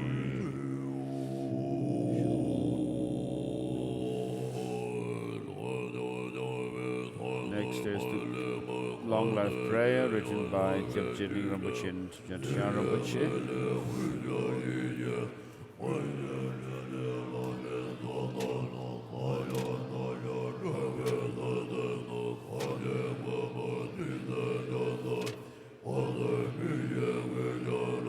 It's a song of immortality on Swasti, O Gurus, O our Gurus and your lines of Lamas, from whom we have the deepest gratitude, for whom we have the deepest gratitude, you who are the repository of the three secrets of innumerable Buddhas, who miraculously manifest according to each devotee's capacity, to you who are the wish-fulfilling gem, the source of all virtues and good qualities. We offer our prayers with intense devotion, that Tenzin Gyatso, protector of the land of snows, may live for 100 years. Pour on him your blessings, that his aspirations might be fulfilled. The Dharma Dhatu, the inexpressible reality which pervades all things like the heavens, immaculate, full of great bliss and transcendental wisdom, manifest like a cloud to the numberless abodes of the higher divinities, the mandalas of the heavenly beings, to all higher forms of divine ones, the yidams. We offer our prayers with intense devotion, that Tenzin Gyatso, protector of the land of snows, may live for 100 years. Pour on him your blessings, that his aspirations may be fulfilled. O you numberless Buddhas of the past, present, and future, who are the masters of the 10 powers and teachers of the gods, whose attributes of perfection, free from defilements and born of realization, are the source of the Buddha activity, which appears for all time in the ocean of the suffering of the world for the sake of all beings. All sentient beings, we offer our prayers with intense devotion, that Tenzin Gyatso, the protector of the land of snows, may live for 100 eons. Pour on him your blessings, for that his aspirations may be fulfilled. O sacred Dharma of the three yanas, which liberate us from the sufferings of the three worlds, supremely calm, the jeweled treasure of the fully enlightened ones, without impurities, unchanging, eternally good, this peak of virtues, we offer our prayers with intense devotion, that Tenzin Gyatso, protector of the land of snows, may live for 100 eons. Pour on him your blessings, that his aspirations may be fulfilled. O all you Arya Sangha, awakened and unsullied, of highest valor in conquering the suffering of the wheel of life with the transcendental wisdom that directly intuits the deeper truth, never departing from the indestructible Vajra abode of the Nirvana. We offer our prayer with intense devotion that Tenzin Gyatso, the protector of the land of snows, may live for 100 eons. Pour on him your blessings that his aspirations may be fulfilled. O you Darkas and Darkinis, heavenly beings of the three worlds, who appear in the highest paradises, the sacred places, the cremation grounds, who have innumerable experiences of bliss and void, supporting the yogis in their meditation on the excellent path. To you we offer our prayers with intense devotion that Tenzin Gyatso, protector of the land of snows, may live for 100 eons. Pour on him your blessings that his aspirations may be fulfilled. To the ocean of guardians of the teaching, who possess the eye of transcendental wisdom, carrying on your matted locks, the knot symbolic of the vows you made to the Vajra Dhara Buddha, the powerful ones who protect the teaching and upholders of the Dharma. We offer our prayers with intense devotion that Tenzin Gyatso, protector of the land of snows, may live for 100 eons. Pour on him your blessings that his aspirations may be fulfilled. To all you guileless ones, in whom we take the excellent refuge, we pray with intense devotion, humble from our very heart, that by the strength of these verses, the only protector of the snowland migrators, he who has power over speech, the kindly one, upholder of the Dharma, the great ocean, he who possesses the great three secret powers, may be indestructible, eternal, and without end, that seated on the supreme unconquerable throne of the Vajra, he may live for 100 eons. You who bear the burdens of innumerable Buddhas, with courage carrying on your shoulders the vast activities of the fully enlightened ones, working for the weal of all beings, like the fish fulfilling the well-being of all beings, like the wish-fulfilling gem, the jewel of jewels. May your aspirations be perfectly fulfilled by the blessings of the wondrous Buddhas, Bodhisattvas, by the unassailable truths of the spiritual laws of cause and effect, by the unstained power of the pure mind. May the aims of our prayers soon be accomplished.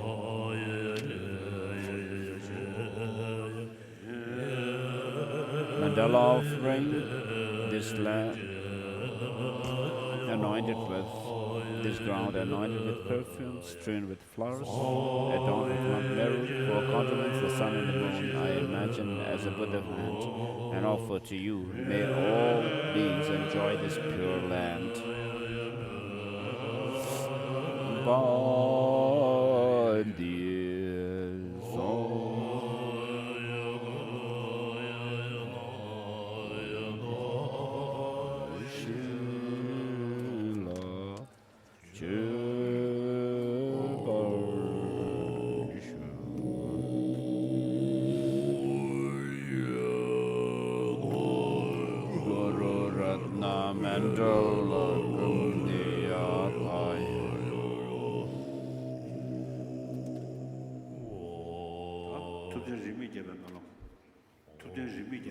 Next is prayer for the flourishing of the non-sectarian Tibetan Buddhist traditions.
This is the prayer for the flourishing of all the different sects of the Buddha's teaching in Tibet.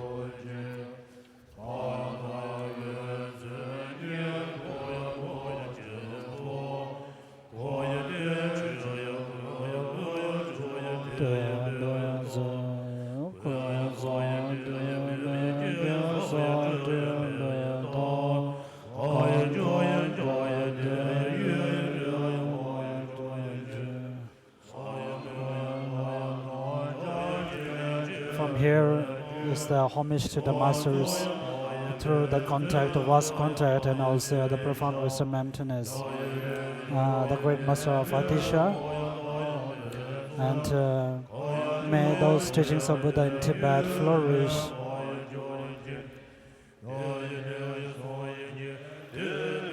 The teachings of Buddha, which is the combination of three baskets of teachings, and which has been condensed into the practice of three different kinds of personalities, and the teachings of the Buddha, which contains the 7 qualities, and such a kind of teaching may flourish.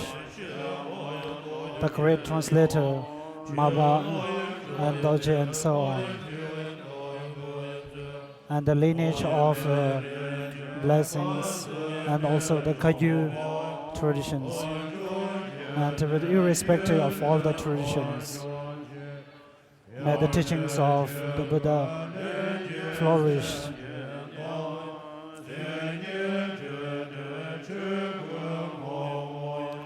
And next is the prayer for the Nyingma traditions.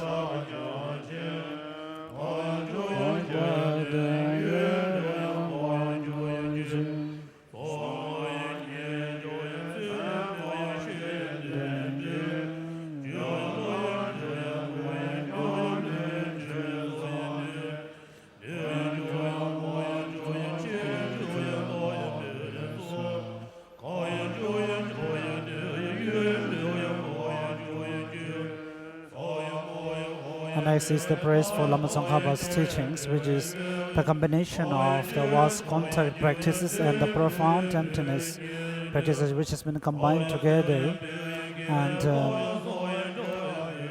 which has been taught in such a very well manner, so that the devotees are very able to practice in very swift manner. So such as these teachings of Lama Tsongkhapa may flourish.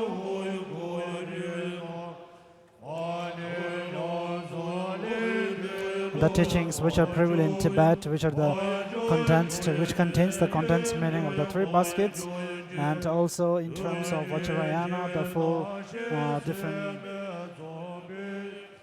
all the kinds of schools, and the order and the nature of all the paths, and which has been shown unmistakably.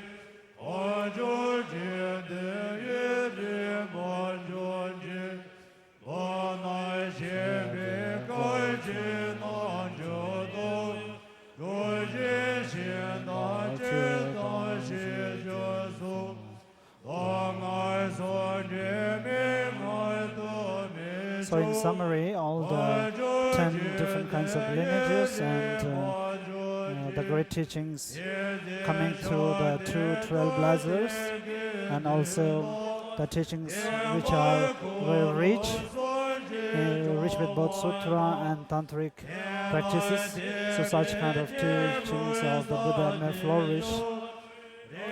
And all the great masters who uphold the teachings of the Buddha, may they live for a very long life, and also the teachings be spread to all parts of the world. And may all the spirits of entire realm of the space be filled with the practitioners of Dharma. And may all parts of the world, may the peace prevail, and there won't be any instances of violence. And may the name of violence and hatred and anger be eliminated, be vanished from the sphere of the world.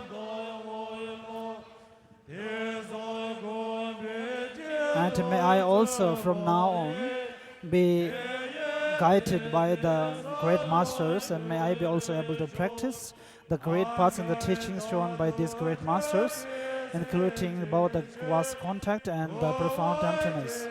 And may I be able to practice with listening, concentrating, and through meditating into this great text. And may all the sentient beings be able to attain the state of Buddhahood. And in order to attain the highest form of the Buddhahood, may they be free from the obstacles such as procrastination and laziness. And may they be able to engage in the practice with great aspiration and joy. And my body and my speech and all my wealth, may I dedicate all this to the benefit for all the sentient beings, and may it become a cause for the generating happiness to all. And may all the sufferings that are existing on this world, may all be appear on me, and may all these sufferings come to an existence.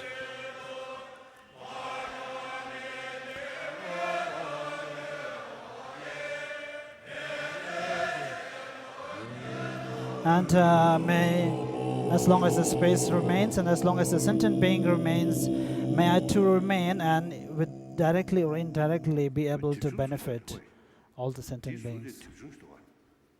There is a small text here.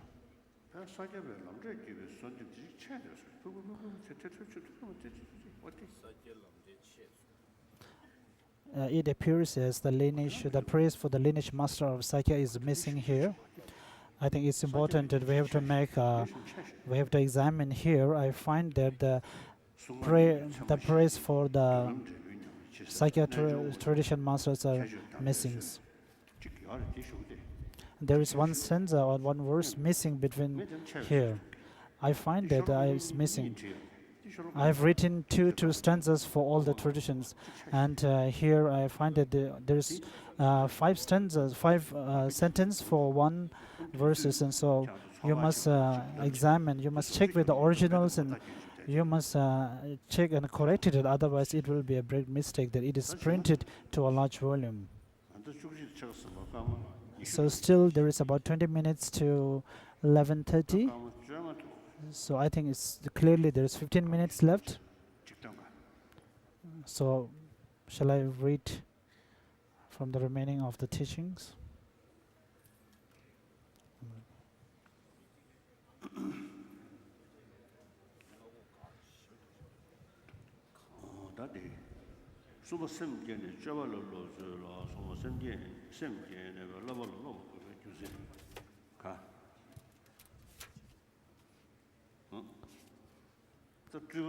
When the Lamrim Chemo, the great treatise about enlightenment, on the page number 100.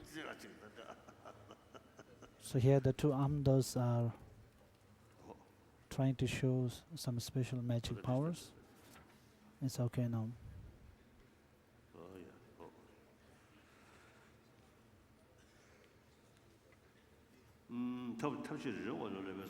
When the page number 102, Lamrim Chemo, the explanation of the process of learning the precepts. The explanation of the process of learning the precepts of 2 parts: how to train in the Mahayana in general, and how to train specifically in the Vajrayana, how to train in the Mahayana in general. The explanation of how to train in the Mahayana in generation has 3 sections.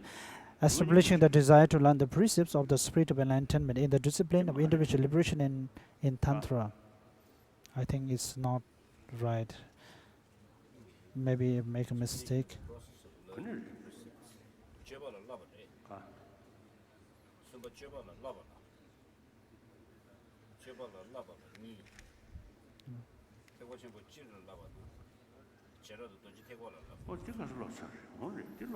I think I've already read it yesterday.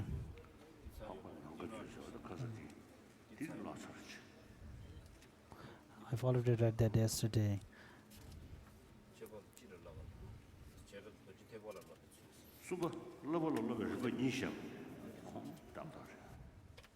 So actually the English translation text is correct.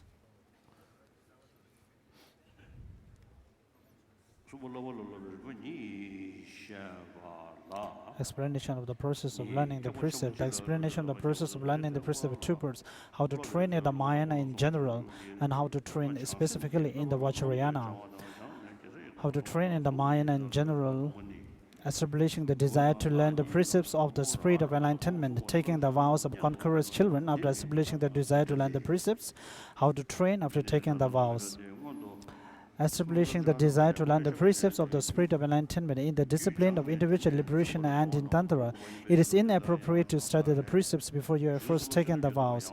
But these Bodhisattva vows are different. First, you understand the precepts well, and then after you are trained in them, you have an enthusiasm for taking them beyond.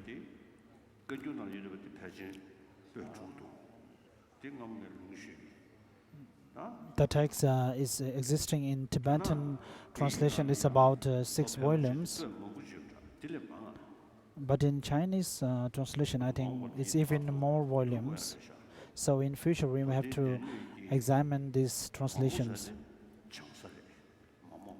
And Mamo here refers to the Bodhisattva levels, written by Asanga.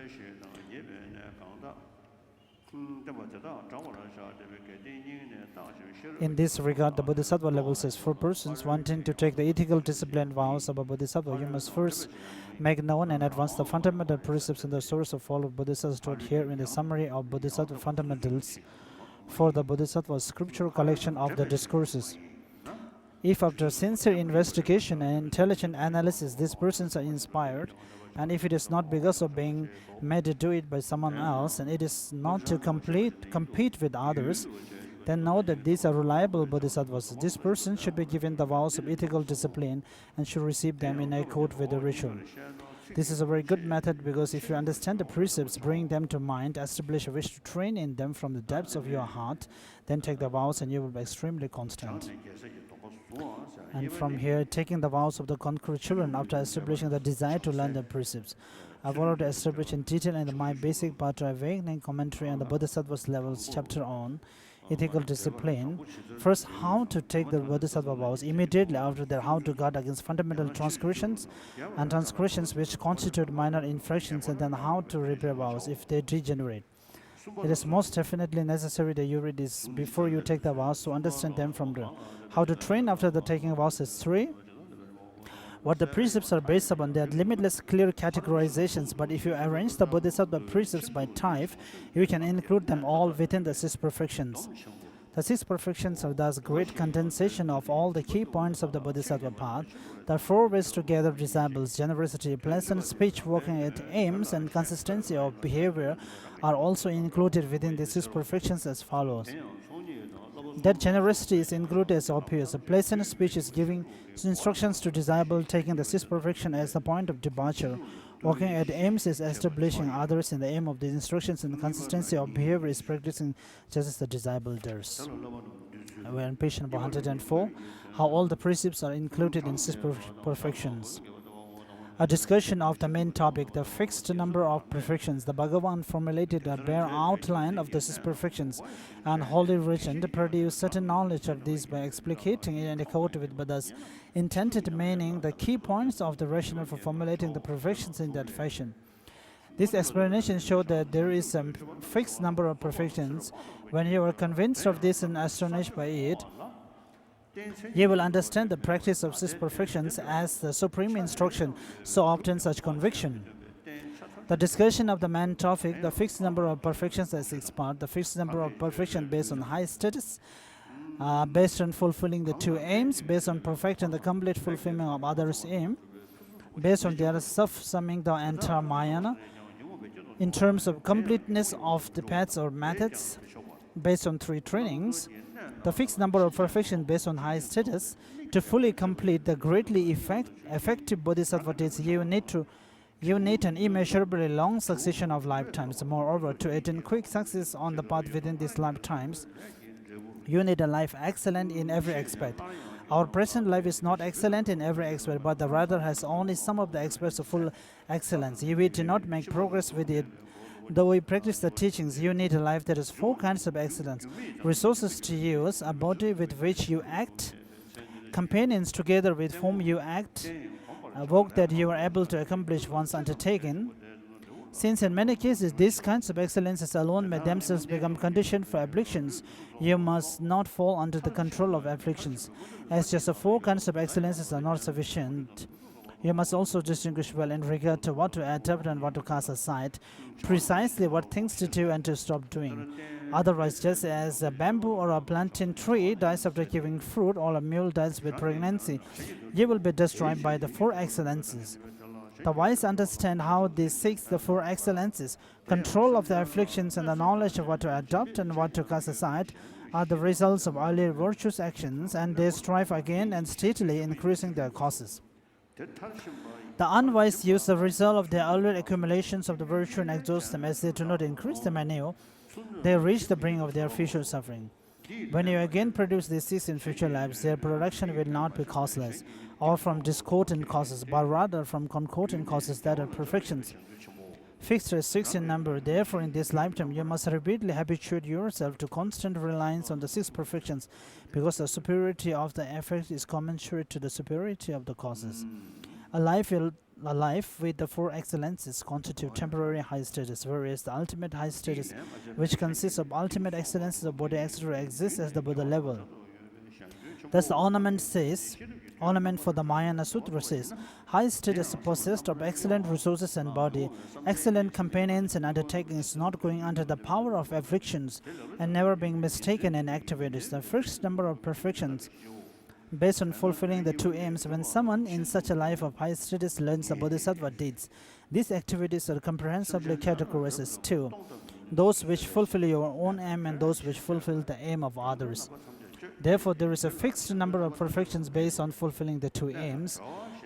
To fulfill the aims of others, you must first help them with material goods, since no benefit will come from generosity accompanied by harmfulness towards living beings. You need ethical discipline, which is a great purpose of others, in that it is the state of desisting from harm to others and causes of such harm. To bring this to its full development, and also need patience that disregards the harm done to you, or if you are impatient with harm and retaliate a time or 2, you will not attain pure ethical discipline. When you do not retaliate because of your patience, you prevent others from accumulating a great amount of sin and bring them to virtue by inspiring them with your patience. So this practice has a great purpose for others.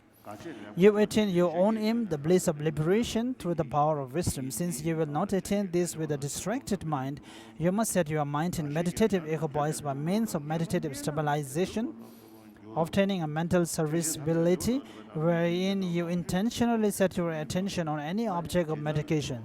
Since a lazy person does not produce this unit joyous perseverance day and night that never slackens, so this is the basis of the other perfections. For accomplishing the 2 aims, then the number of perfections is fixed as 6. The ornament for the Mahayana Sutra says, those who strive for the aims of beings, work at giving non-harm and patience, when completely fulfill their own aims, with stabilization and liberation together with their basis. In these 6, there is no complete fulfillment of others' aims. The mention of stabilization and liberation differentiates between the 2 as the stabilization of the mind on the object of meditation, this being the imprint of the meditative stabilization, and the liberation from silent existence, this being the imprint of wisdom. Notice that this does not mistake meditative serenity for insight. As this is so, those who assert that the meditation of fixing one's attention in the absence of conceptual thought is meditation on the profound, or speaking of a meditation that is a single portion of meditative stabilization, that is one of the 6 perfections. You must attain certain knowledge of the 6 perfections in their entirety. The fixed number of perfections based on perfecting the complete fulfillment of other aims. You first relieve others' poverty by giving away material goods, then you do no harm by any living being. In addition, are patient with harm done to you.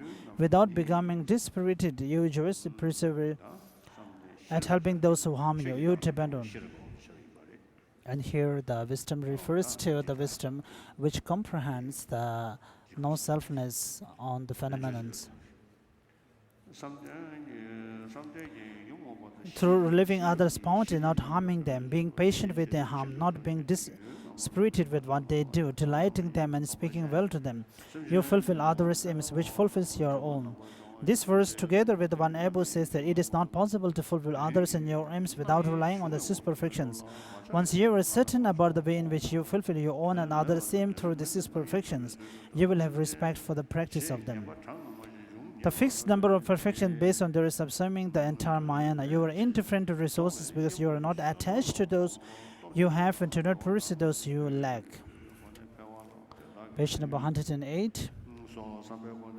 The fixed number of perfection in terms of completeness of paths or methods. The path that is a method for not being attached to the resources that are your possession is generosity, because you become free from attachment to your things but become habituated to giving them away. The method for restraining yourself from the distraction of trying to possess what you do not possess is ethical discipline. For you, when you maintain a monk's vows, you do not have all the distractions of making a living. The method for not abandoning living beings is patience, because you do not despair at the suffering caused by harm others inflict. The method to increase virtues is joyous perseverance, because you increase them when you joyously persevere at what you undertake. The methods for clearing away obscurations are the final two perfections, because meditative stabilization clears away the afflictions and wisdom clears away the cognitive obscurations. Thus, the perfections are fixed as 6 in number. The ornament for Mahayana Sutra states, non-attachment to object is a path, another is restraint from the distraction of obtaining them. Not abandoning beings, increasing virtues, and clearing away the obscurations are others. Page number 109. The fixed number of perfections based on 3 trainings, the nature of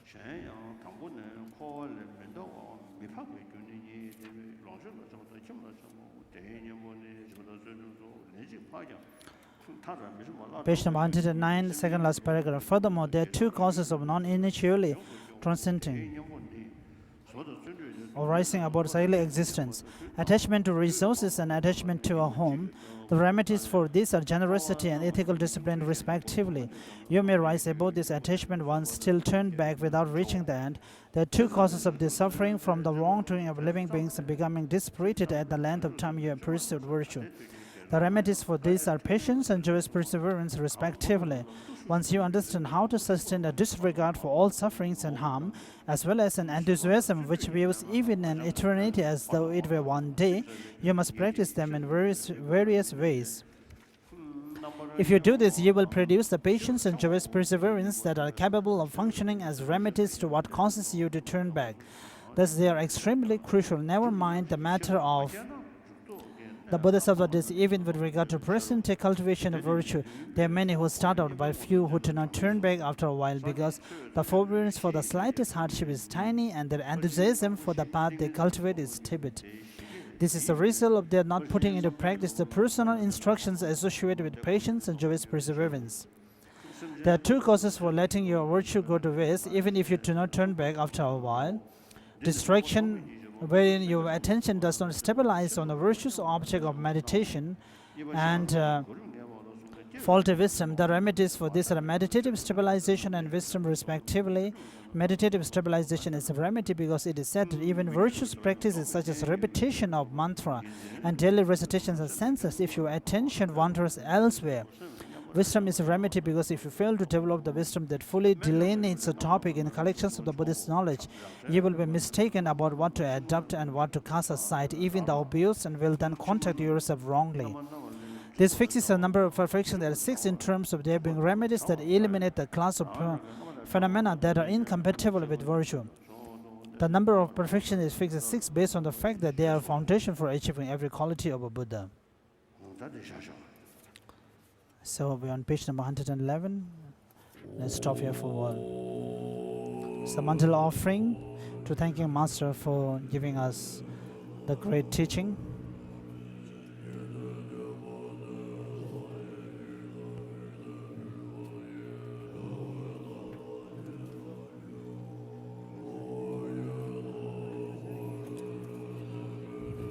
In a quick way, I will repeat the announcement once again. The teachings will begin at Drepung Loseling Prayer Hall tomorrow morning at the same time. Seat reservations at Drepung Loseling Prayer Hall will open tonight at approximately 7 p.m. The foreign